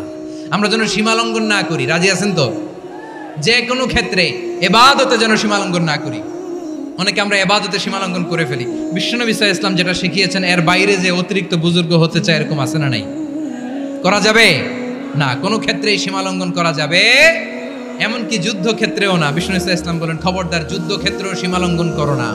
কি সুন্দর ইসলাম আমরা পেয়েছি। বিশ্বনবী বলেন, খবরদার যুদ্ধের ময়দানে কোনো নারীর গায়ে হাত তোলো না, কোনো শিশুর গায়ে হাত তোলো না, কোনো গবাদি পশু হত্যা করো না, কোনো শস্য ক্ষেত্র ধ্বংস করো না, ইবাদতরত অন্য ধর্মের কোনো সন্ন্যাসীর গায়ে হাত তোলো না। বলেন সুবহানাল্লাহ। তাহলে আমরা সীমা লঙ্ঘন করতে পারবো? প্রিয় ভাইরা, একটা সুখী, সমৃদ্ধ, শান্তির সমাজ, মানবিক সমাজ যদি আমরা গঠন করতে চাই, আমাদের আল্লাহর দেয়া কয়টা আদেশ মানতে হবে বলেন দেখি? সবাই বলেন কয়টা? আর বেঁচে থাকতে হবে কয়টা জিনিস থেকে? আওয়াজ করে বলেন কয়টা? আচ্ছা, আদেশ নাম্বার 1 কি ছিল বলেন? আল্লাহর আদেশ কি? 1 নাম্বার আদাল, ন্যায়পরায়ণতা। আমরা সুবিচার, সুশাসন, ন্যায় বিচার চাই কি চাই না? 2 নম্বরে কি ছিল? মাশাআল্লাহ, আওয়াজ করে বলেন 2 নম্বরে কি ছিল? ইহসান। আমরা যেন সবার প্রতি দয়া পরবশ হই, ইহসান করি। 3 নম্বরে কি ছিল? নিকটাত্মীয়দের দান করা, তাদের অধিকার প্রাপ্য বুঝিয়ে দেওয়া। পাশাপাশি 3টা জিনিস থেকে আল্লাহ বারণ করেছেন, নিষেধ করেছেন। তার প্রথমটা ফাহশা, অশ্লীলতা। অশ্লীলতার সাথে আমাদের কোনো সম্পর্ক। আজকের এই ঐতিহাসিক চট্টগ্রামের প্যারেড ময়দান থেকে আমরা যত ধরনের মা তাহারা মিনহা মা বাতান, প্রকাশ্য অপ্রকাশ্য, দৃশ্যমান অদৃশ্যমান, সব অশ্লীলতা থেকে নিজেদেরকে মুক্ত ঘোষণা করলাম। অশ্লীলতাকে আমরা না বলে দিলাম। আওয়াজ করে সবাই বলুন নো। অশ্লীলতার সাথে আমাদের কোনো সম্পর্ক। 2 নম্বর নিষেধাজ্ঞা কি ছিল? আল মুনকার, সমাজের যত মন্দ কাজ এগুলোকে আমরা প্রতিরোধ করব। রাজি আছেন তো সবাই? 3 নম্বরে আল বাগি, সীমালঙ্ঘন। কোন মুসলিম সীমালঙ্ঘন করে না, এমনকি যুদ্ধক্ষেত্রেও না। আওয়াজ করে বলেন ঠিক কি না? রাব্বুল আলামিন শেষে বললেন ইয়াইদুকুম লাআল্লাকুম তাযাক্কারুন, আল্লাহ তোমাদেরকে উপদেশ দেন যাতে তোমরা শিক্ষা গ্রহণ করো। আমরা উপদেশ দেব, আমরা জোর করে কাউরে কিছু মানাতে চাই না। লা ইকরাহা ফিদ্দিন ওয়া যাক্কির ফা ইন্না যিকরা তানফাউল মুমিনিন। উপদেশ দিলে এটা মুমিনদের কাজে দেয়। লাস্তা আলাইহিম বিমুসাইতির ইন্নামা আনতা মুযাক্কির। নবী হে, আপনি রিমাইন্ডার দাতা, আপনি উপদেশ দিবেন। আমরাও বিশ্বনবীর এই হাদিসগুলো থেকে, কোরআনের আয়াত থেকে রিমাইন্ডার, এই কথামালা, বাণীবাহক হিসেবে এই বাণীগুলো আপনাদের সাথে কাছে পৌঁছে দিলাম। আমরা আল্লাহ তাআলার কাছে প্রার্থনা করি, আল্লাহ আমরা যেন আদল দিয়ে আমাদের সমাজকে গঠন করতে পারি। আল্লাহ আমরা যেন ইহসান করতে পারি, আমরা যেন নিকটাত্মীয়দের দান করতে পারি।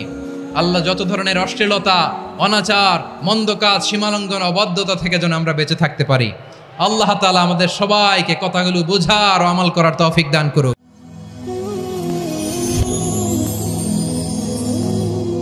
Rose TV 24. Enjoy by listening to the Holy Quran.